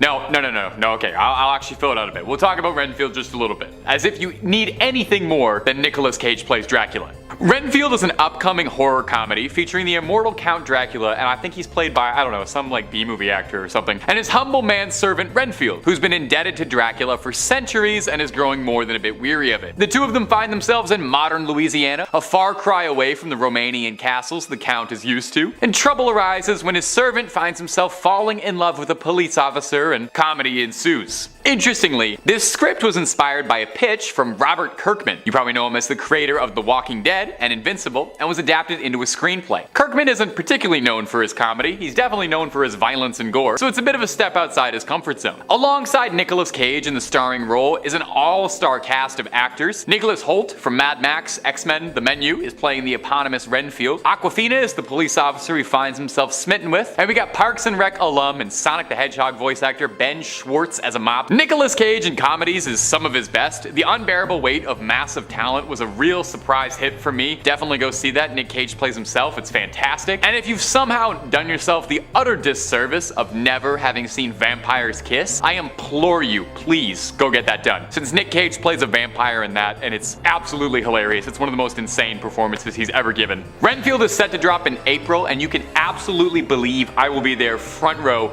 day one. And if you're looking for more scary movie content, true tales of terror, fake fibs of frights, ghouls, goblins, aliens, cryptids, and everything freaky under the sun and above it, well, have I got something for you. Is this playlist on Top 5 scary? Click through, stay scared, but most importantly, stay subscribed, because we're trying to get those numbers up. Now let's keep going. Number 4, Scream 6. It's always someone you know. Although Sidney Prescott managed to finally shake Woodsboro's most infamous resident, it seems that the ghost face can't be put down just that easily. Scream 6 is a big departure for the franchise, taking place in New York instead of a small Californian town, and may I just say it's high time. You know, slashers have been acting like they're too good to make movie sequels about their bad guys going to space or going to New York anymore. Jason did it, and I guess we just decided it just wasn't vogue anymore, but hogwash, I love seeing Ghostface running around the Big Apple. Ghostface on the subway. He's not supposed to be there. What are you doing there, man? The torch of Final Girl has been passed from Sidney Prescott to Tara Carpenter,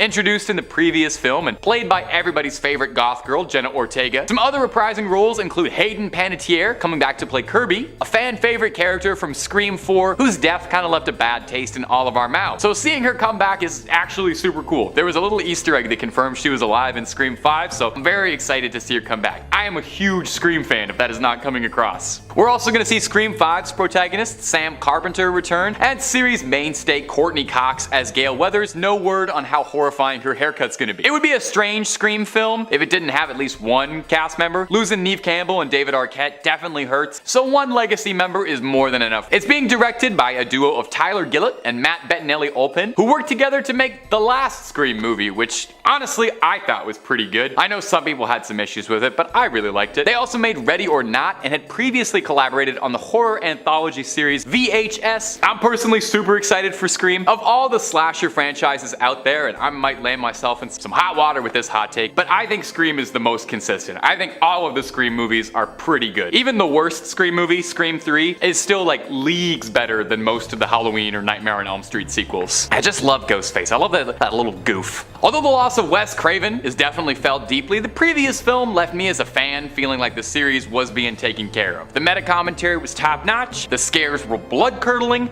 and there was a good amount of that scream humor. I cannot wait to find out who's under that mask come March. Number 3, Evil Dead Rise. Groovy. Evil Dead has always been one of my absolute favorite horror movies ever. I love a horror comedy. If you couldn't tell already from my passion for Scream and my excitement for Renfield, and no one has ever done it better than Evil Dead 2, which might genuinely be one of my favorite movies of all time, let alone horror movies. I've probably seen that like 30 or so times. For all the quips, chainsaw arms, time travel, boomsticks, and gallons of fake blood, it's easy to forget that originally Evil Dead started as a low-budget horror movie trying to shock you to sickness with its gore and scares, and was trying to take itself a little bit seriously. The franchise tried to reboot itself about a decade ago, simply titled Evil Dead, hoping to recapture that same feeling of terror and a bunch of teens lost in a cabin. In a departure for the movies, Ash Williams and his chainsaw was nowhere to be found, and the comedy was completely absent unless you consider someone sawing their arm off with a bread cutter hilarious. And if you do, I don't really want to watch any like comedies with you. Well, Rise is set to try one more time at capturing that original gore fest. It seems like it's disconnected from the 80s films and the 2013 reboot and is doing its own thing. Evil Dead Rise sees a pair of estranged sisters reuniting in a cramped Los Angeles apartment, and their reunion is cut short after discovering a flesh-bound book, one Necronomicon Ex Mortis, in the sisters' building, which, well, if you know anything about Evil Dead, you know reading that book is very bad news and pretty much a guarantee that you're going to invite an army of flesh-eating demons into your world. If the trailer is anything to go by, expect Evil Dead Rise to be packed to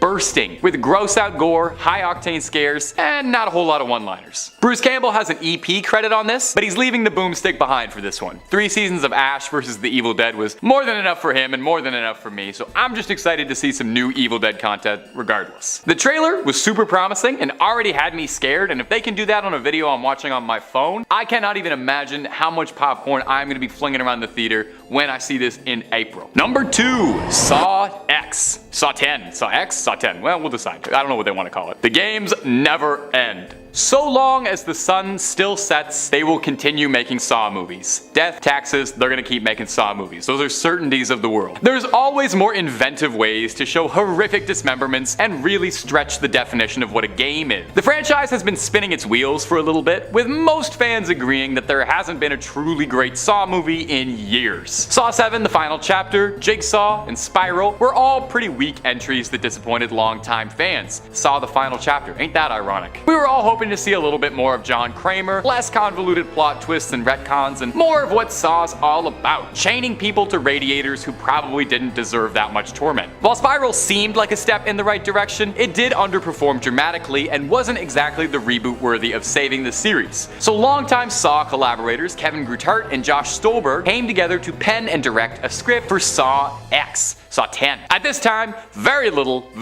is known about the 10th entry in the splattering series, other than that Tobin Bell, best known for his role as John Kramer and that funny little puppet, will be returning with a main character role. So we can expect lots of Kramer goodness, lots of pre-recorded messages about how much blood victims are going to have to shed to learn important life lessons. Exciting too is Shawnee Smith, who plays Amanda Young, Jigsaw's troubled apprentice from the first 3 Saw movies, is set to return as well. And reports say that it's going to take place at some point during the first and second film, which makes sense since, spoiler alert from a movie from 2004, Jigsaw dies in the 3rd one, so, wasn't a lot to do there. He's capable of a lot of things, but bringing himself back from the dead he hasn't quite nailed yet. Do I think Saw 10 is going to be the best movie ever? Probably not, who's to say, but I absolutely love the Saw series, bones and all, pun intended, for all its ridiculous soap opera level twists, secret apprentices, and just utterly insane death trap, and of course, that little puppet. So I'm excited to spend any time at all in that dirty bathroom one more time. Number 1,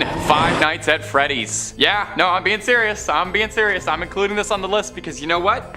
I'm genuinely looking forward to it. If you're unfamiliar with the IP somehow, Five Nights at Freddy's is a series of video games about a haunted pizzeria populated by an animatronic cartoon band who's a lot more lively than their stilted animations will suggest. They come to life at night and have a real hunger for just about anything that isn't animatronic. Now the series gets unbelievably complicated, so I'll let someone else more knowledgeable than me explain that. If you're a Five Nights at Freddy's fan, head on over to Top 10 Gaming. They do so much Five Nights stuff, you'll have stuff to watch for years. The mega popular smash hit indie game franchise blew up pretty much overnight. Going from one developer's passion project, a short half-hour scary point-and-click game, became a media empire, spanning 9 games, not including spin-offs, a series of novels and comic books, and a movie that's been in production hell since 2015. The Five Nights movie has passed from multiple creators and teams, and for ages, it seemed like it was never gonna actually materialize and just existed as a sort of vague tease. But as of 2023 though, we have found a team, we've found a script, and we've got some concrete evidence it exists. It's being actively filmed, and it's starring Josh Hutcherson as the doomed security guard, and horror icon Matthew Lillard, famous for playing Shaggy in Scooby-Doo, and the original Ghostface, spoilers, will be playing the villainous owner of the Fazbear franchise. Early reports too said the animatronics in the film will be all practical effects, which if done right will be premium unleaded nightmare fuel. I am a sucker for a practical effect in a horror movie. All bets are on for the Five Nights movie to be a pretty big hit. Jason Blum, the head of Blumhouse, is producing, and Matt Lillard has already agreed to do a trilogy of Five Nights at Freddy's movies. So watch this space when we do top 5 horror movies for 2024, and I mentioned Five Nights at Freddy's 2 in the #1 spot. Number 5, The Lighthouse. From visionary director Robert Eggers comes The Lighthouse, a harrowing fable that teaches us the importance of respecting personal boundaries and respecting seabirds. Eggers is one of my favorite modern horror directors,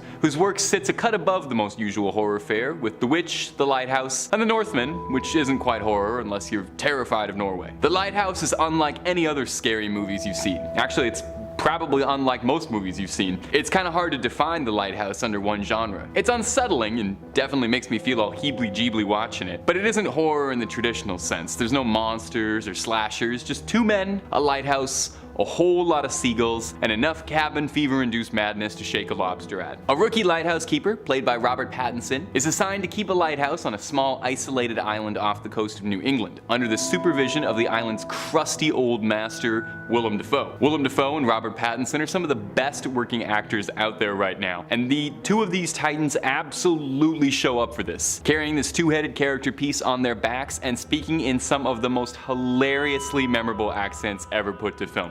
Seriously, Willem Dafoe's old nautical piratical accent in this thing needs to be taught in acting schools. I would do an impression, but I won't do it justice. The film is shot beautifully, the whole thing seeming like a mix between a bad dream and an avant-garde theater production, leaving you asking the entire time if anything you're seeing can be trusted, if any of it's even happening, or if the whole thing is all just one twisted nightmare between 2 very lonely, isolated men. Now, I can't say for sure if they went nuts because they weren't subscribed to Top 5 Scary, but I'm willing to bet that a little bit of entertainment from the best scary videos channel on the web might have helped some of that madness. So subscribe, maybe. Number 4, Annihilation. I've talked a bit about Annihilation before on this channel, and I will continue to do so until Annihilation gets the respect it deserves. That's my mission. I've never forgiven the movie-going populace for not seeing this one in theaters. Annihilation came to us from director and writer Alex Garland, who also gave us Ex Machina, a fantastic movie about having a crush on a robot. Annihilation is a cosmic horror story detailing the effects of after an asteroid crashes to Earth, and a mysterious alien presence known as the Shimmer begins to manifest across a quarantine zone in a forest outside an army base. Everything the Shimmer touches starts to blend together. Biological life merging, double helixes swirling in a big cosmic gumbo. The film is hauntingly beautiful as it is terrifying. Our protagonist Lena, played by Natalie Portman, is a US Army veteran who lost her husband in an unrelated combat mission. One day he shows up on her doorstep, convulsing violently, leading Lena towards the Shimmer. Learning her husband was involved, she ventures forth with a group of fellow researchers and soldiers to uncover what lies at the heart of the Shimmer, what's causing it, and if it can be stopped. The film is a visual treat with its lush vistas and uniquely terrifying monster designs. I've talked about Annihilation Bear before, and I will take any opportunity to talk about Annihilation Bear. I love Annihilation Bear. Slap a photo of him back there for me. Annihilation is the perfect kind of horror movie, simultaneously exploring complex themes of depression,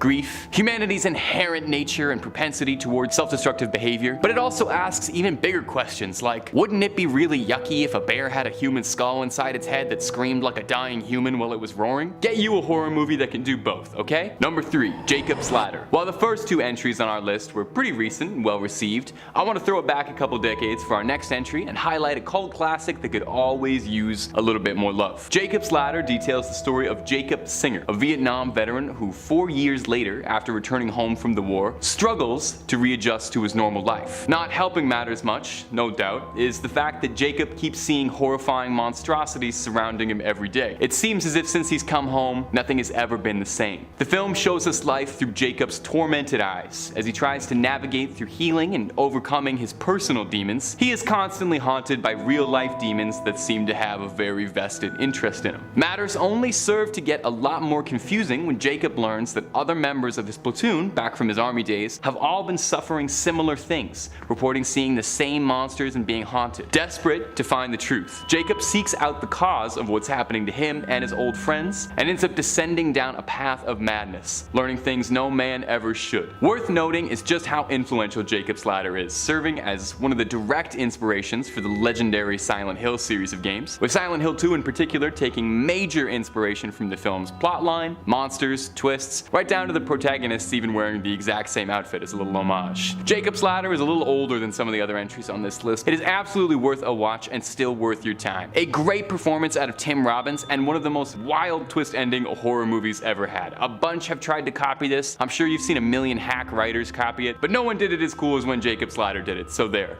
And actually thinking about it, I shouldn't even mention a twist, so there was no twist. Everything in Jacob's Ladder happens very literally. Go into it knowing that, okay? Number 2, Sinister. Moving.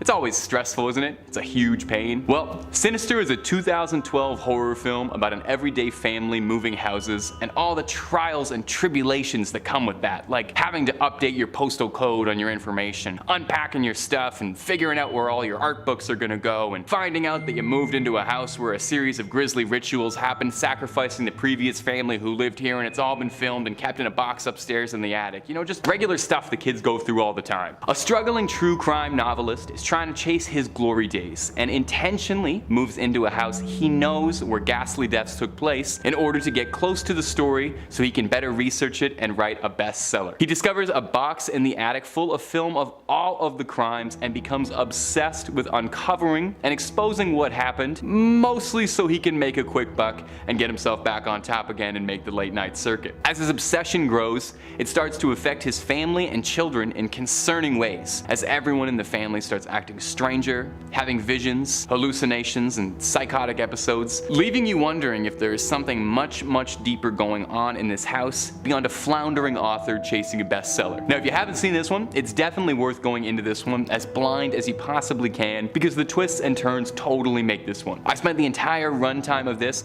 propped up on the edge of the couch, my heart pounding, hoping that everything would turn out to be totally okay, even though I knew better. It's a horror movie, things never go great. The movie's got a stellar sense of dread that refuses to let go once it starts, and only lets you breathe out once the credits roll, and even then, not for very long. Fantastic performances across the board, but a special shout out goes to Ethan Hawke, who makes this thing. Number 5, Phoenix Forgotten. Phoenix Forgotten is a 2017 American found footage sci-fi horror directed by Justin Barber in his directorial debut and written by him and T.S. Nolan. Produced by Ridley Scott, the Ridley Scott. The film tells the story of the disappearance of 3 teenagers who set out to find the source of a widely reported 1997 UFO phenomenon known famously as, you guessed it, the Phoenix Lights. We all remember this, don't we? Okay, now the plot. Sophie Bishop and her boyfriend visit Sophie's parents' place in Phoenix, Arizona on the 20th anniversary of her brother's disappearance. In 1997, the family all witnessed the Phoenix Lights during Sophie's 6th birthday, which was, drumroll please, recorded. Several strange lights appear in a formation over the city before being chased by fighter jets. The family is convinced that they have witnessed UFOs via the old recordings, and Sophie now begins to dig a little bit deeper. In the tapes, Sophie's brother Josh begins investigating the Phoenix Lights with the help of his friends Ashley and Mark. Sophie interviews multiple parties regarding the trio's disappearance and the sightings in '97, only to find the group's abandoned car and a camera and one single tape. Sophie views the tape obviously, showing the beginning of the group's epic journey to find out what caused the Phoenix Lights. We then see what eventually ensues of the poor trio in a horror movie about aliens. Yeah, shocker, right?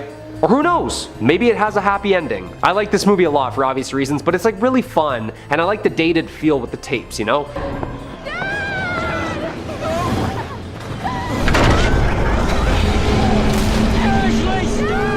As always, dudes, if you like what we do here at Top 5 Scary, throw us a thumbs up down below or even leave us a comment, you know? Number 4, Antrum. Antrum is supposed to be the deadliest movie ever made, and that's what it claims. It's like a fever dream, this movie. Again, not real, but supposedly real.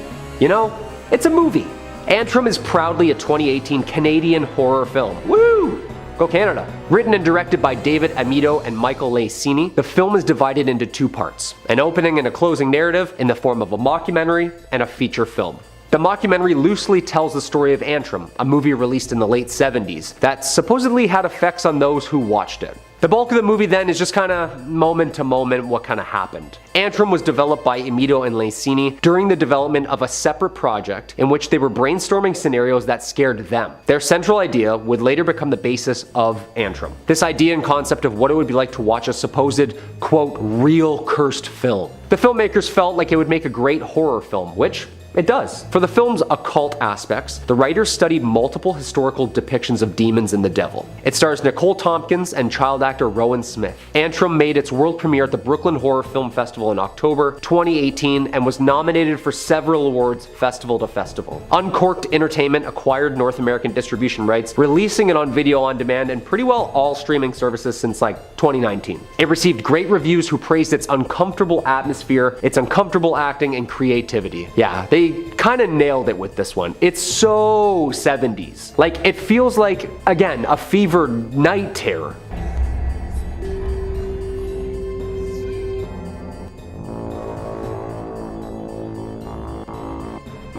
Number 3, As Above, So Below. As Above, So Below is a 2014 American horror film written and directed by John Eric Dowdle and co-written by his brother Drew. The title refers to the popular paraphrase of the second verse of the Emerald Tablet. The film is presented to the audience as found footage, following a documentary's crew's experience exploring the catacombs of Paris. The film was produced by Legendary Pictures and distributed by Universal. The film received negative reviews from critics but grossed more than $40 million with a huge profit from only a $5 million budget. The plot. Scarlett Marlowe is a scholar continuing her past father's research for the Philosopher's Stone. Scarlett travels to Paris with 2 friends, and using codes from her research, they solve a riddle leading them with coordinates to the catacombs of Paris. They sneak underground and the group wanders the caves. They encounter cultists, ghosts, visions, you name it. They find a Templar, Assassin's Creed looking tomb and see and read some pretty jarring stuff. Statues in the walls come to life, and it goes all Indiana Jones but like scary. The car scene? Like,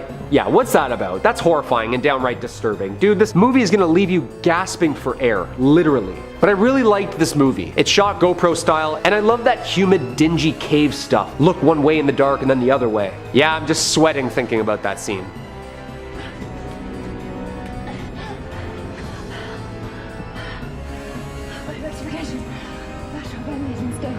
Number 2, The Taking of Deborah Logan. It's one of the scariest movies I've ever seen, I'm not gonna lie. This movie is horrifying.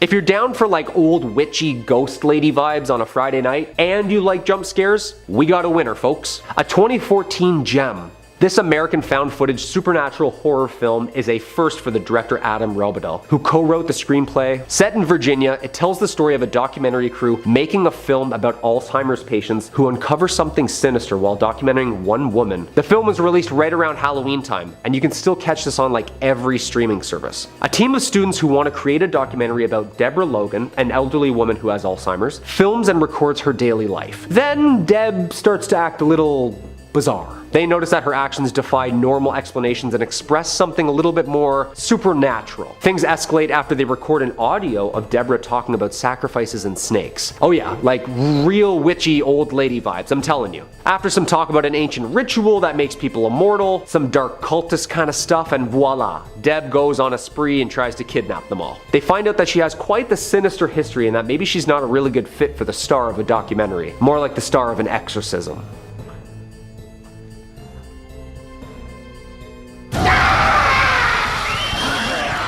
Yeah, like that kind of stuff, you know? GoPro, night visions, old lady witchy standing in dark corners, good old-fashioned thrillers, you know? Good for the whole family, right before bedtime, in the dark. And the number one spot, of course, is The Visit. This movie's kind of like the last movie, with all the witchy vibes, but like way more subtle and way more terrifying. Yeah, I don't like when there's like creepy shit just running around in the background shots, right? Like, that's what scares me the most, the background shots. The Visit is a 2015 American found footage comedy horror film written, produced, and directed by M. Night Shyamalan. The film centers around two young siblings, teenager Becca and her kid brother Tyler, who live with their mother, who's had a pretty gruesome past herself. After finding their grandchildren online and wanting to meet them, the kids' grandparents invite them to spend a week at their farmhouse. Aw, how nice. Like a little Hansel and Gretel type stuff. Exactly. The film was released by Universal Pictures and it grossed about $100 million worldwide, against only a $5 million production budget, so yeah, this one killed it. Good job, guys. But it got mixed reviews though. I don't really know why. This movie's like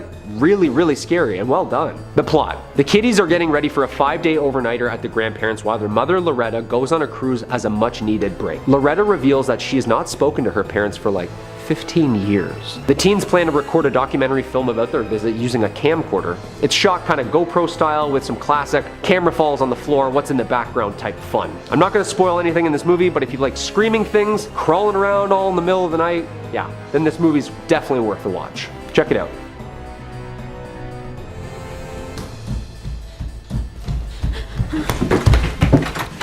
Number 5, Incantation. Apparently right now it's the ranking for the most watched non-English horror film worldwide, with over 10 million hours watching and rising. That's pretty sick right there, starting off, you know? Obviously I couldn't leave this one off the list with a reputation like that, so here we go. Incantation is a 2022 Taiwanese found footage supernatural horror film directed by Kevin Ko and co-written by Kevin and Chang Shi-wei. Released in Taiwan March 18th, 2022, it became the highest grossing Taiwanese horror film ever made. Yeah, it's received international distribution from Netflix. Hey, Netflix, so good. Since July 8th, 2022. Here's the plot. A woman named Lee Ronan narrates the film, imploring the audience to memorize an insignia and chant an incantation to bless them and lift a curse on her 6-year-old daughter Dodo. The insignia and incantation are interspersed frequently throughout the film to encourage the viewer to pray along with it. Yeah, it's pretty horrifying. Ronan, her boyfriend Dom, and Dom's cousin Yuan break a religious taboo while documenting a ritual for their internet channel. They go to a remote village of Dom and Yuan's relatives who practice a religion worshipping an ancestral deity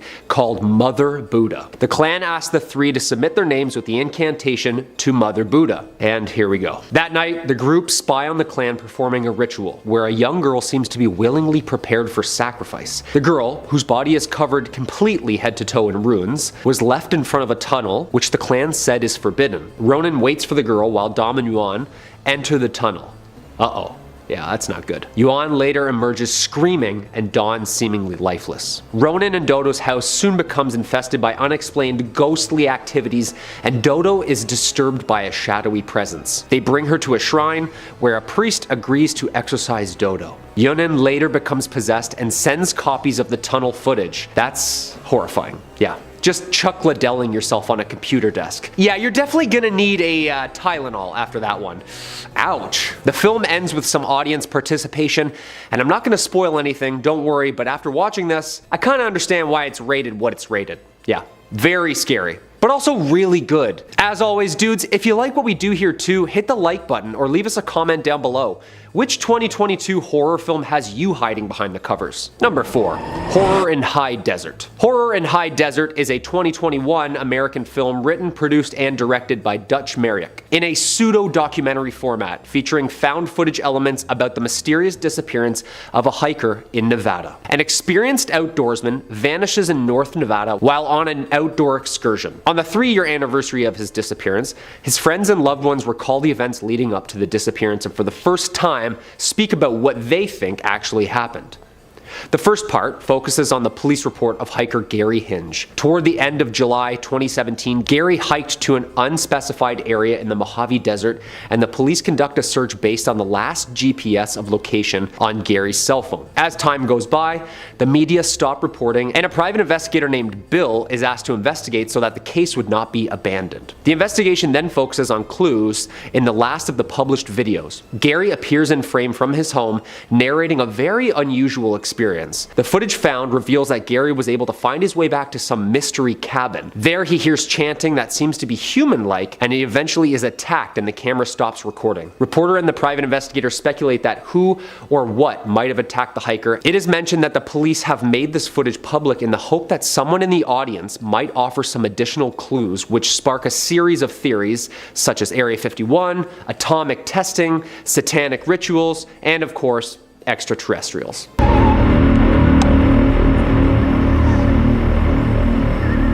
Yeah, that's absolutely horrifying. I didn't even see that thing. They really do a good job at involving the audience in the experience by asking them to help continue the search, which makes the film seem so real but not real at the same time, you know? Hey, great film. And I say aliens, that was definitely an alien, you know? I'm the alien guy, I'm just saying. Number 3, Dashcam. Dashcam is a 2021 computer screen horror film directed by Rob Savage and written by Gemma Hurley, Jed Shepard, and Savage. The entire film is shot from the perspective of the main character's handheld iPhone or the Dashcam in her car as she live streams her actions for viewers whose comments are displayed. Kinda hard to read and watch at the same time, but it really makes it scarier, trust me. The film, of course, is produced by Blumhouse Productions, so you know it's gonna slap. Dashcam premiered at the 2021 Toronto International Film Festival in September 2021, where it was named second runner-up for the People's Choice Award. The plot: Annie Hardy is a right-wing internet personality who live streams from her car, making music and using her viewers' comments as lyrics. Tired of COVID-19 restrictions and homelessness in Los Angeles, Annie books a flight to London. There, she pays a visit to her former bandmate Stretch, who now works as a delivery driver. When she arrives at the restaurant, Annie is surprised to find it abandoned before she encounters the owner, who offers Annie huge money to apparently transport an old woman, Angela, to an undisclosed location. Annie accepts the offer, of course, and drives with Angela while live streaming everything to her fans. And this is where it gets terrifying. Angela then vanishes into a nearby forest, and the group find her standing atop of a tree, to which Angela just floats down to the ground before attacking the group, showing them her supernatural abilities. Angela hunts them down, and after a terrifying scene that I'm not going to spoil, a humanoidish creature emerges out of Angela, where it now hunts for Annie. Okay, Angela, this lady's gonna just take you to some friends, okay? Nope. Yeah, I would be saying a big nope, too. Hell no, I'm not driving some scary old lady in the middle of the night. That's like rookie horror film nonsense right there. Great movie though, great movie. Very scary. Number 2, Spree. Spree is a 2020 American comedy horror film directed by Eugene Kotlyarenko. The gonzo-style satire follows a social media obsessed rideshare driver played by Joe Keery, who we all love. In an attempt to become viral, he live streams himself murdering his passengers. Ooh, it's a challenge of a role, I'd say. The film also stars David Arquette, Kyle Mooney, and Misha Barton. It was executively produced by Drake. That's saying something right there. Spree premiered in 2020 at the 2020 Sundance Film Festival and was released theatrically on video on demand in 2020. The film received mixed reviews, though critics praised Keery's performance and the film's premise. I really like this movie. I think it's a good representation of 2020 culture, you know? With phones in our hand every second, everybody trying to go viral, doing anything you can for clout. This movie does just that. Okay. Here's the plot. A young man named Kurt is obsessed with being a social media star and becoming viral. Kurt finds work as a driver for a rideshare app called Spree, then fits out his car with cameras and begins a new live stream titled The Lesson, where he instructs viewers on how to become famous on social media. Kurt starts picking up passengers one by one and killing them off with poison that he politely offers riders, as well as a bunch of creative, clout-chasing, performance heinous acts. You'll see. Kurt is then stopped by 2 police officers who grow suspicious of him. It's revealed that Kurt's murders have already become public, with Kurt being nicknamed the Rideshare Killer. After police are unable to identify him, Kurt tries to flee, but he too is pursued by police, forcing him to crash his car through a homeless camp. With Kurt's murders becoming more well known online, Spree is temporarily shut down to allow an investigation to take place. Kurt tries to kill Jesse, the other character, but she pins him to the wall with her car and then in turn takes his phone and continues the social media presence which he started. Jesse then becomes a nationwide star after taking credit for Kurt's demise and capture surrounding the infamous rideshare killer. Yeah, I really like this movie. It's like super campy and over the top.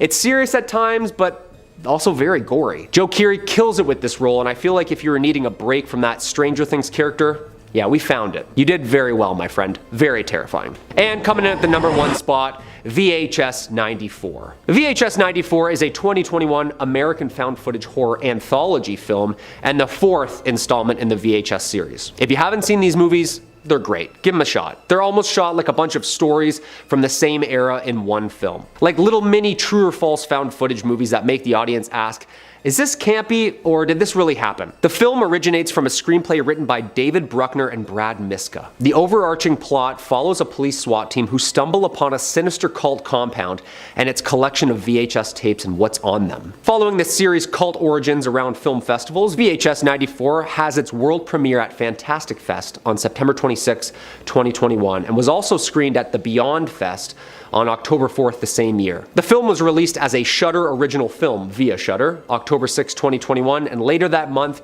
Shudder announced that it had become the platform's biggest movie premiere in its history, with record-breaking viewership numbers. That's awesome. Horror movies? Let's go. It's great stuff. These films are awesome. Okay, here's some plots. A SWAT team gets a tip and investigates a prison cell-like haunted house with various static screens playing different found footage. The first is a Channel 6 news reporter, Holly Marciano, and her cameraman, Jeff. They are filming a story about the Rat Man, a local legend who has supposedly been living in the town's storm drains. After interviewing several citizens who have reportedly witnessed the creature to gain information, the duo descend into the storm drain where they find several homeless encampments. Where they find several homeless encampments. While filming, they are approached by a man covered in black goop slime, and he murmurs, "Ratma." They attempt to flee, but they are captured by other similar residents of the sewers. Yeah, I'm not going to spoil anything else because I really like the VHS series and the mini stories that they do. They're absolutely terrifying. The vampire part is the scariest part. I'm not spoiling anything. Check it out. #4.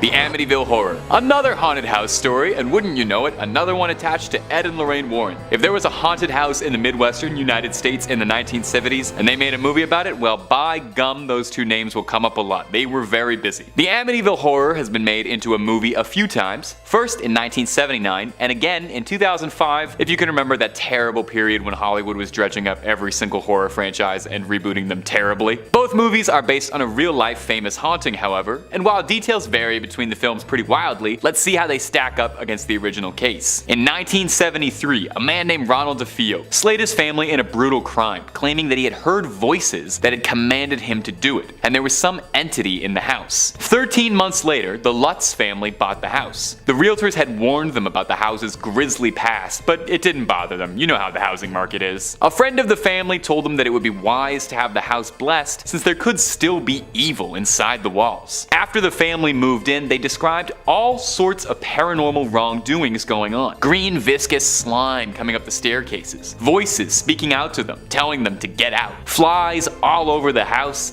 and the family even seeing wild things like specters. Now that's all pretty bad, but the film adaptations really take it up to the extreme. In the films, the Lutz family faces spirits directly, seeing ghosts, the father even gets possessed and attacks the family dog. Now, nothing this extreme happened in the actual haunting case, but there was a photo that was released that appears to show a ghostly boy walking across a staircase. But there's a lot of discussion as to whether or not it's legitimate or whether or not anything involving the haunting was legitimate at all, as there are many who feel that it was faked by the Warrens and hyped up a little bit to try and make it a much more interesting story so they could sell books or movies. Well, real or not, it definitely worked, as the book was a smash hit and there have been dozens of movies since, meaning we're not leaving Amityville anytime soon. #2.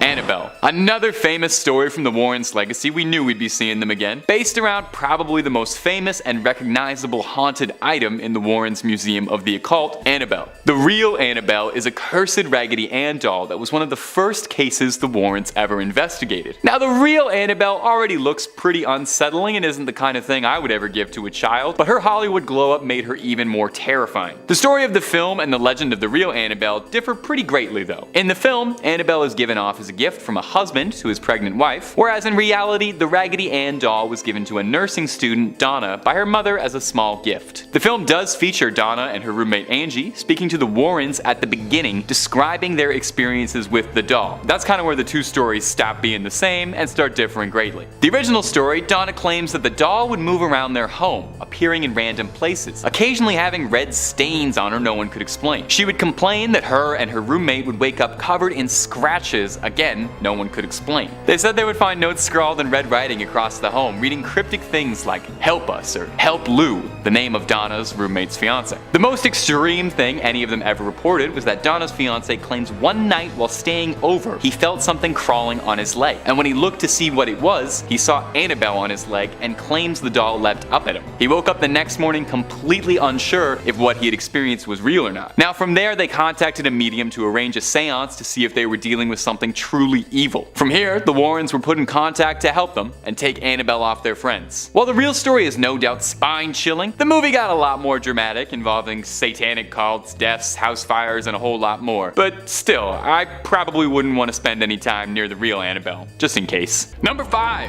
Midsommar. So, first up on our list of the scariest movies is gonna be Midsommar, a movie that may hold the record for the fastest time I have ever seen something become a classic. I think Midsommar became a horror movie classic roughly 30 seconds or so after we left the theater. And there are some out there who knock on Midsommar for not being enough of a horror movie, but I would like to say boo on you. I think that's mostly bogus, just because it takes place during the day, and because like Hereditary before it, Midsommar is that nice kind of elevated horror that doesn't just get your hair standing on end and your spine all chilled, but also manages to get under your skin and start to pick away at stuff you didn't even know you were insecure and scared about. Just a bit after Ari Aster had traumatized all of us out of ever looking at a stop sign the same way in Hereditary, we got Midsommar, which will ensure I will never look at a bear the same way ever again. While Hereditary picked apart at the foundations of a crumbling family, Midsommar instead takes us into watching a friend group and a young couple getting torn apart, both metaphorically, which is scary in a very esoteric way, and literally, which is scary in a wow, that's disgusting kind of way. After a horrific, sad tragedy claims the lives of most of young Danny's family, she and her boyfriend find themselves growing distant from one another. Things look like they're gonna change when her boyfriend Christian invites her to a Swedish commune with his classmates. What looks at first like an idyllic vacation quickly unravels when it seems that commune is a Swedish word meaning scary pagan human sacrifice call, and Danny finds herself at odds with a new family that seems to welcome her grief with open arms. Midsommar contrasts gorgeous visuals of the Swedish landscape with some of the most stomach-churning body horror I've seen in a Hollywood production recently. Do you know what a blood eagle is, my friends? If you don't, do yourself a favor and don't Google that, okay? And if you do, yeah, well, you just know how horrible that was in this movie, eh? I figured we've all seen Midsommar. It's non-stop scares, but somehow, if you haven't, let me be the 1000th person to tell you you should watch this movie. If you like spooky cult movies, this is probably one of the best out there. Just,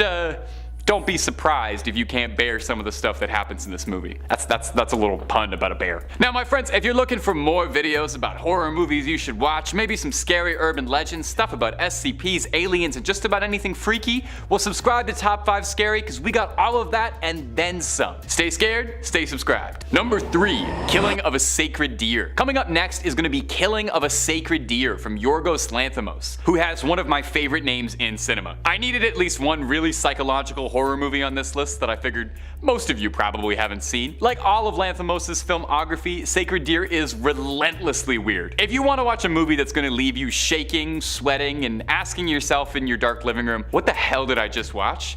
Then you're gonna love Sacred Deer, okay? A heart surgeon named Steven, played by Colin Farrell. He's got a perfect life, 2 children, a successful career, and a very, very strange relationship with a mysterious young boy named Martin, played excellently by Barry Keoghan. We learn that years earlier, Steven had operated on Martin's father, but failed to save his life, and since then has kind of taken Martin in and kept an extremely odd paternal relationship with the exceedingly strange boy, who seems determined to force himself into Steven's family by any means necessary. As Martin begins to uncomfortably ingratiate himself with Steven's children, their health starts to worsen in mysterious, paranormal ways that hospitals can't explain, and it seems like Martin knows a lot more than he's letting on. This movie feels like an actual honest-to-God nightmare that somebody filmed. It's kind of hard to describe. It doesn't really have have jump scares. It's got next to no gore. There's like blood, I guess. But most of the horror comes from this unending dread, this creeping, unsettling feeling in the air that everything you're seeing is wrong. Every single line of dialogue in this movie does not sound like it was written or performed by a human being. I know that sounds like a bad movie, but everyone is performing so well that the atmosphere is like a mile thick. Everyone just talks in a way that's not in a way you expect or you're used to. It seems like everyone's from a different planet ever so slightly. It's so surreal, it feels like an extended dream. There's a scene where Barry Keoghan's character is describing how he and his dad used to eat spaghetti the same way, by swirling noodles around a fork, and it's a very innocuous conversation, but the whole thing around it is so chilling, it genuinely had me sweating. If there's anyone who thinks Barry Keoghan isn't gonna make a good Joker, please watch this movie and then come right back to me. This guy is so good at being a lunatic. This one is not gonna be for everybody, I'll be straight up. If you like your horror a little bit artsy, like if Midsommar and Hereditary totally spoke to you, Killing of a Sacred Deer probably will as well. But, you know, if you're looking for something with like a guy in a mask who's breaking through windows and pulling on Jamie Lee Curtis's ponytail, this might not be up your alley. If you're looking for something splattery and splashy, well, it might just leave you extremely confused. Number 2, The Ritual. Coming up next on the list is going to be The Ritual from director David Bruckner, part of the horror collective that contributed to the cult classic found footage movie VHS, as well as directing 2020's The Night House. The Ritual is one you can find on Netflix, and if you don't load it up after this video immediately, we're probably gonna have an issue. A group of college friends meet together after a shocking tragedy claims the life of one of their friends in a random robbery. Now, before the incident, they all had made plans to hike in the woods of Sweden, and let me just pause here for a minute. Is it a bit odd that 2 of the scariest horror movies made in the last 10 years involve a group of friends going out on a vacation to Sweden? If I'm learning anything from this list in contemporary filmmaking, it's that it's not nearly as welcoming as I thought.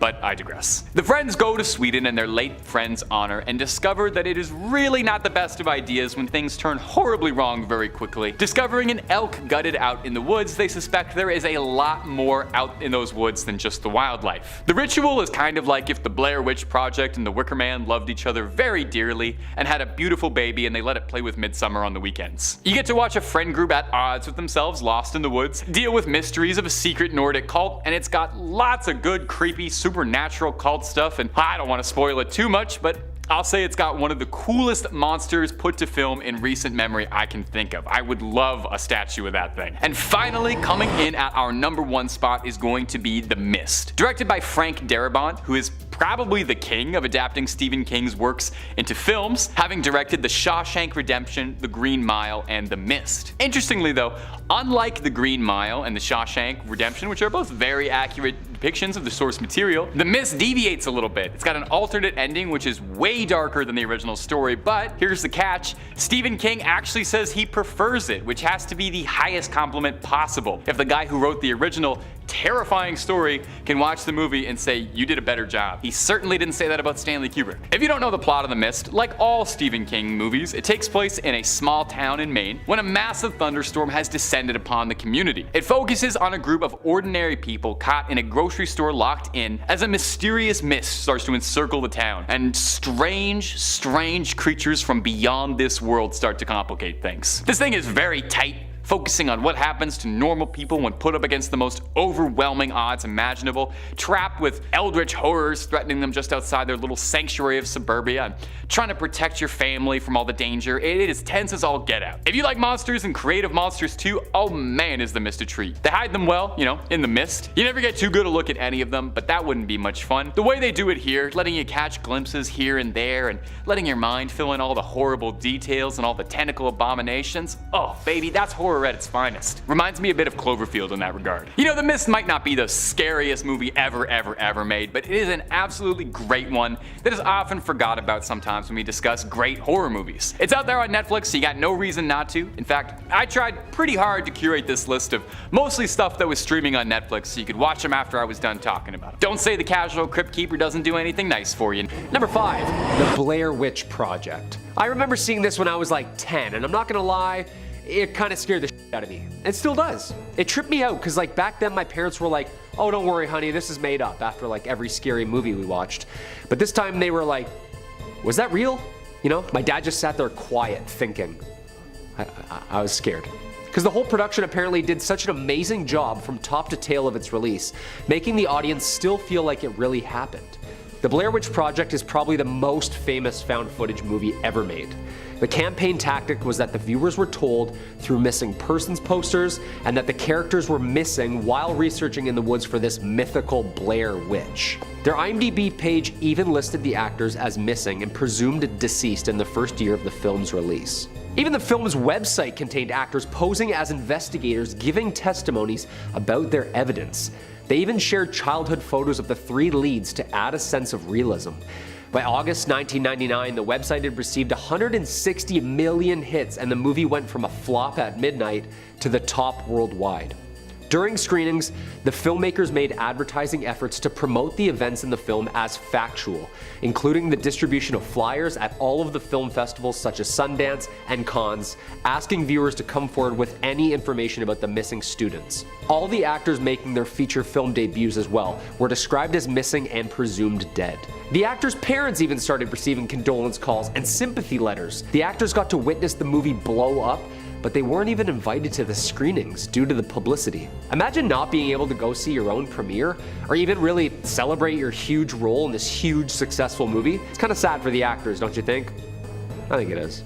Number 4, The Bay. Of course, if you like what we do here on Top 5 Scary, throw us a thumbs up down below or comment which one of these real-ish movies scared you the most. The Bay is a 2012 American mockumentary horror film directed by Barry Levinson and written by Michael Wallach. The movie's basically about a small town getting infected with a contaminated water source that 2 oceanographers discovered in the bay without saying anything. After investigating fish being eaten from the inside out, they realize that the culprit is this tongue-eating louse creature that looks like the bugs from like Starship Troopers. Yeah, really scary. The movie came out as a result of a documentary Levinson was asked to produce about real problems facing the Chesapeake Bay. Although Levinson chose to abandon the documentary upon learning that it was already being covered by a huge news network organization.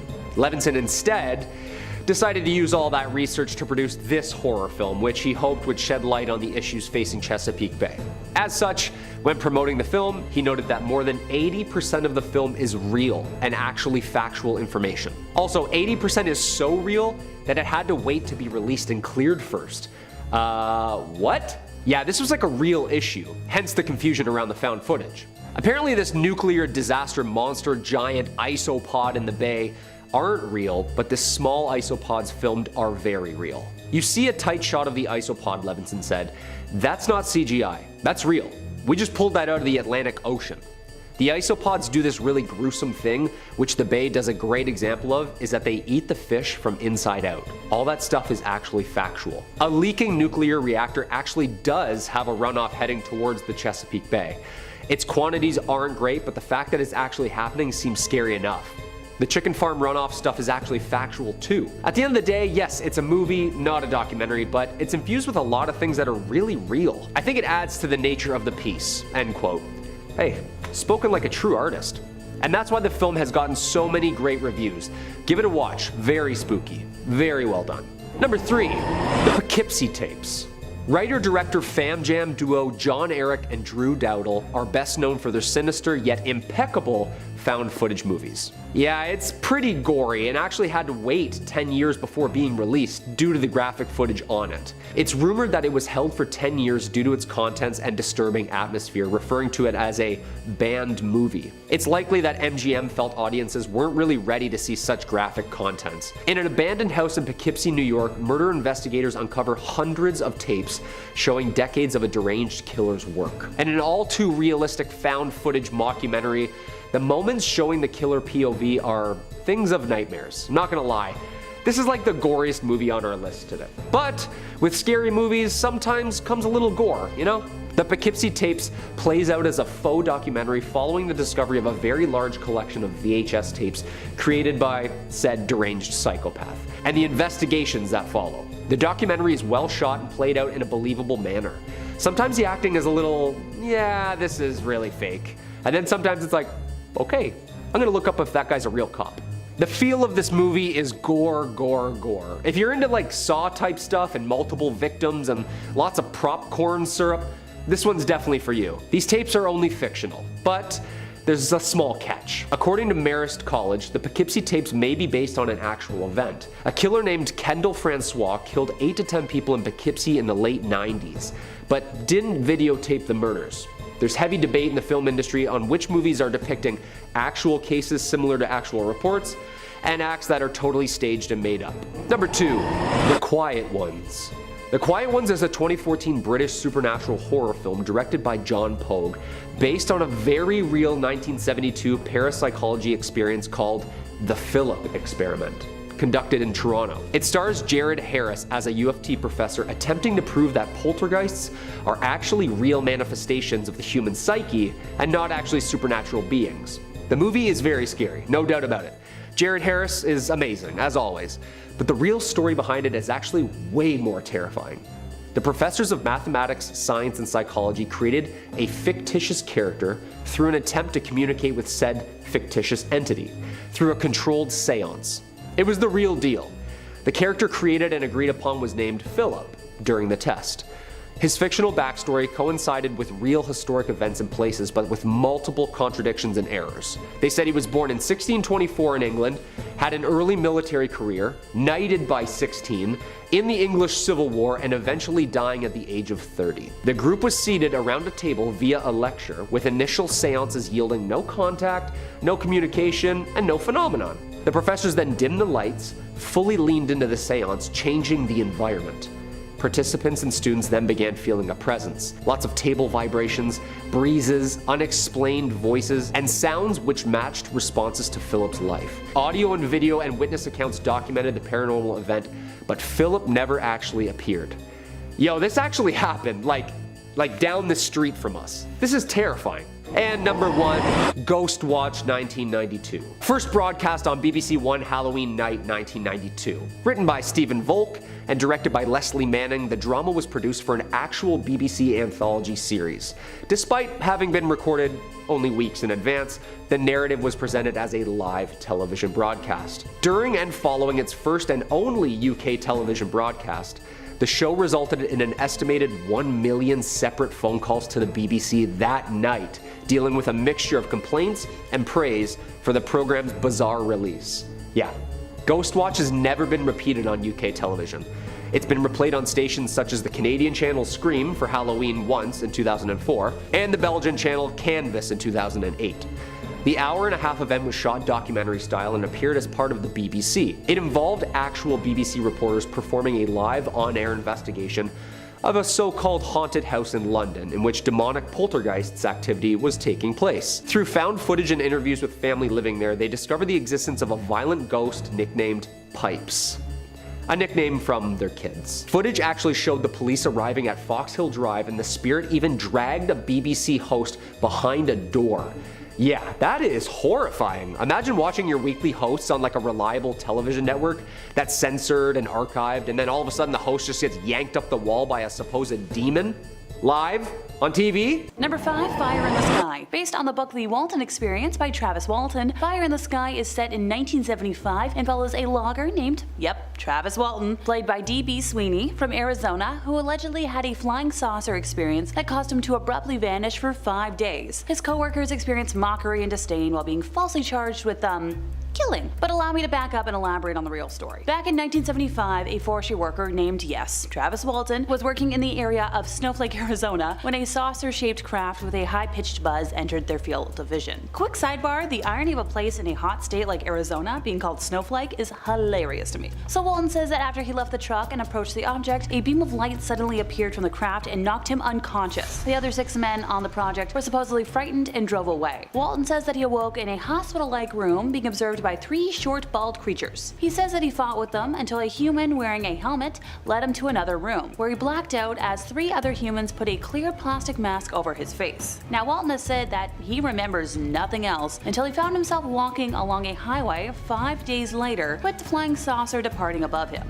So on that same day, he appeared in town in a phone booth, surprising his employees who had fled, believing him to be dead. He alleges that extraterrestrials abducted him and examined him in that space that resembled that hospital. In the days following his UFO claim, the National Enquirer awarded Walton and his co-workers a $5,000 prize for Best UFO Case of the Year, after they were said to have passed polygraph tests administered by the Enquirer and the Aerial Phenomena Research Organization, or APRO for short. You know how much I like my short forms. Walton, his older brother, and his mother were described by the Navajo County, Arizona sheriff as longtime students of UFOs. According to experts, all of the co-workers who weren't there, who saw the spacecraft, all took polygraph tests and all passed, except for one that was inconclusive. But you know what happens. It's a good ratio though. So in 1978, Walton wrote his book, with the same title as the movie, detailing his claims, which became the basis for Fire in the Sky. Paramount Pictures decided that his account was too fuzzy and too similar to other televised close encounters, so they ordered a screenwriter to write a flashier, more provocative abduction story. Fire in the Sky grossed $19.9 million domestically on a $15 million budget and received mixed reviews. It was nominated though for 4 Saturn Awards, so that's pretty cool. Nevertheless, its alien abduction scenes are considered by many to be highly effective. In 2017, Pace named Fire in the Sky as one of the 25 best science fiction films on Netflix. I know what I'm watching tonight. Number 4, Hangar 10. So the Rendlesham UFO incident, which was released in the US as Hangar 10, is a 2014 found footage style British horror film directed by Daniel Simpson. It stars Danny Shaler, Abby Salt, and Robert Curtis as 3 friends who become lost in the Rendlesham forest and discover evidence of UFO activity, decades after the original incident. It premiered at the Colchester Film Festival on the 22nd of October in 2014 and was released in the UK on February 9th of 2015. But before we get to the movie stuff, let's talk about the real story. So the Rendlesham Forest incident was a series of reported sightings of unexplained lights near the forest in Suffolk, England in December of 1980, which became linked with UFO landings. Now these events occurred just outside RAF Woodbridge, which was used at the time by the United States Air Force, or USAF for short. USAF personnel, including Deputy Base Commander Lieutenant Colonel Charles Halt, claimed to see things they described as UFOs. The occurrence is the most famous of UFO events to have ever happened in the United Kingdom and is among the best known reported UFO events worldwide, sometimes called Britain's Roswell. The UK Ministry of Defence has stated that the event posed no threat to national security, so it was never investigated as a security matter. But what do they know that we don't? At around 3 a.m. on December 26 of 1980, good old Boxing Day, a security patrol near the east gate of RAF Woodbridge saw lights apparently descending into the forest and initially thought it was a downed aircraft. According to a memo, upon entering the forest to investigate, the servicemen witnessed a glowing object that was metallic in appearance with, colored lights. As they attempted to approach the object, it appeared to move through the trees, and the animals on a nearby farm went into quite the frenzy. One of the servicemen, Sergeant Jim Peniston, later claimed to have encountered a craft of unknown origin while in the forest, but never elaborated on the details. Shortly after 4, the local police were called to the scene, but reported that the only lights they could see were those from the Orford Ness Lighthouse, many miles away on the coast. After daybreak on that same morning, servicemen returned to a small clearing near the eastern edge of the forest and found 3 small impressions on the ground in a triangular pattern, as well as burn marks and broken branches on nearby trees. At 10:30, the local police were called out yet again, this time to see the impressions, which, they originally thought could have been made by an animal. Not any animal I know. The Deputy Base Commander, Lieutenant Colonel Charles Halt, the one I mentioned before, visited the site with several servicemen in the early hours, taking radiation readings in the triangle of depressions and in the surrounding area using an AN-PDR-27, which is apparently a standard US military radiation survey meter. Although they recorded 0.07 milliroentgens per hour, in other regions they detected 0.03 to 0.04, and which is around the background level. I'm not saying that word again. Furthermore, they detected a similar small burst for half a mile away from the landing site. It was during this investigation that a flashing light was seen across a field to the east, almost in line with a farmhouse, as the witnesses had seen on the first night. Later, according to Halt's memo, 3 star-like lights were seen in the sky, 2 to the north and 1 to the south. Later, according to Halt's memo, 3 star-like lights were seen in the sky, 2 to the north and 1 to the south, about 10 degrees above the horizon. He said that the brightest of these hovered for 2 to 3 hours and seemed to beam down a stream of light from time to time. So, let's get to the movie version. 33 years after the incident, 3 metal detector enthusiasts hunting for sacks and gold in the same region capture incredible footage of UFOs while filming their expedition. In classic horror movie tropes, their UFO detecting equipment fails, and they meet some pretty scary UFOs. The movie isn't well rated, but I never promised Hollywood blockbusters. Now did I? Number 3, Phoenix Forgotten. So this is a 2017 American found footage science fiction horror film directed by Justin Barber in his directorial debut, and written by Barber and T.S. Nowlin. The film is also produced by Nowlin alongside Ridley Scott, Wes Ball, Courtney Solomon, and Mark Canton. Originally advertised as Phoenix, the film tells the story of the disappearance of 3 teenagers who set out to find the source of the widely reported 1997 UFO phenomenon known as the Phoenix Lights.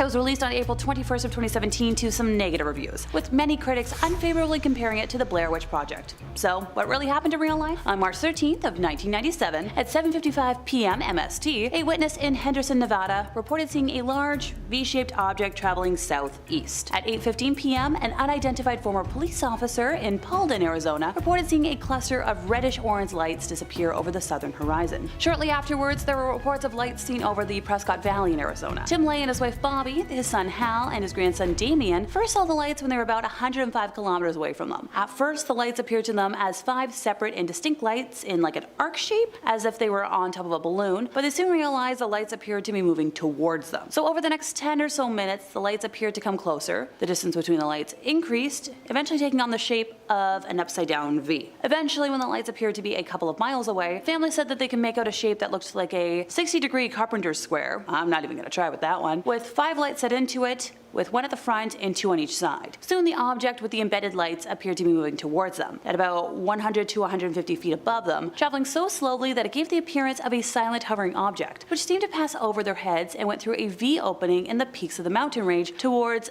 a nearby mountain and also towards the direction of the Phoenix Sky Harbor International Airport. Between 8:30 and 8:45 p.m., witnesses in Glendale, which is northwest of Phoenix, saw the light formation pass overhead at an altitude high enough to become obscured by the thin clouds. Amateur astronomer Mitch Stanley in Scottsdale, Arizona, also observed the high altitude lights flying in formation through a telescope, and according to him, they were quite clearly individual airplanes. At approximately 10 p.m. that same evening, a large number of folks in the Phoenix area reported seeing a row of brilliant lights hovering in the sky, or slowly falling. A number of photos and videos were taken, prompting author Robert Schaefer to describe it as possibly the most widely witnessed UFO event in history. Number 2, Close Encounters of the Third Kind. The movie depicts the tale of Roy Neary, played by Richard Dreyfuss, a common blue-collar worker from Indiana, whose life changes as a result of coming into contact with an alien craft. In another parallel story, the team follows a team of study experts with diverse backgrounds looking at the odd appearance of objects in remote places, mainly desert areas. So Close Encounters of the Third Kind genuinely draws inspiration from several different sources, including real people's encounters with UFOs, unlike the other movies on today's list that are based on a single event. Director Steven Spielberg hired Dr. J. Allen Hynek, a distinguished astronomer who created the UFO classification system from which the movie gets its name, to accurately portray the UFO sightings. So Hynek acted as scientific advisor to UFO studies undertaken by the US Air Force under 3 projects: Project Sign, Project Grudge, and the very well-known Project Blue Book. If you don't know it, I recommend looking it up, it's fascinating. So his classification for UFO sightings, according to increasing proximity, starts with nocturnal lights, which is pretty straightforward, simply lights in the night sky, and then it escalates to daylight discs, which are UFOs seen in the daytime and generally have disc or oval shapes. Next up, we've got radar visual. These are the UFO reports that have radar confirmation, offering harder evidence that the objects are real, although I have to admit that radar propagation can be occasionally discredited due to atmospheric propagation anomalies. Now for the fun stuff. Close Encounters of the First Kind, which are visual sightings of an unidentified flying object seemingly less than 500 feet away that show an appreciable angular extension and considerable detail. This is followed by Close Encounters of the Second Kind, a UFO event in which a physical effect is alleged. This can be interference in the functioning of a vehicle or electronic device, animals reacting, a physiological effect such as paralysis or heat and discomfort in the witness, or some physical trace like impressions in the ground, scorched or otherwise affected vegetation, or a chemical trace. Finally, we have Close Encounters of the Third Kind, which are UFO encounters in which an animated entity is present. These include humanoids, robots, and humans who seem to be occupants or pilots of a UFO. Number 1, Battle Los Angeles. This movie tells the story of a global extraterrestrial invasion as witnessed by a Marine platoon attempting to defend Los Angeles. So the battalion has to fight its way out of the city as it is being looted by aliens because things don't go as planned by either party. The film story was partially inspired by the Battle of Los Angeles, which was a rumored enemy attack and subsequent anti-aircraft artillery barrage that took place in, LA during World War II on the night of February 24th of 1942. The incident occurred a day after the bombardment of Elwood, when an Imperial Japanese submarine launched shells at US aviation fuel tanks. West Coast tensions were already running high in the months after the December 1941 Pearl Harbor attack and entry of the US into the Second World War. Eyewitnesses and radar data reported an unknown aerial craft over the LA area on February 24th, leading to fears of a Japanese attack on the US mainland. Greenland. But a review of the incident found no proof of Japanese presence in the area and attributed the incident to aliens. This very real incident was used as the main focus of an early teaser trailer to promote the film, in which it strongly implied that the alien invaders spent decades planning their attack and invasion. The filmmakers drew upon this historical event in an attempt to help ground the film in reality and to make it, as scary as possible.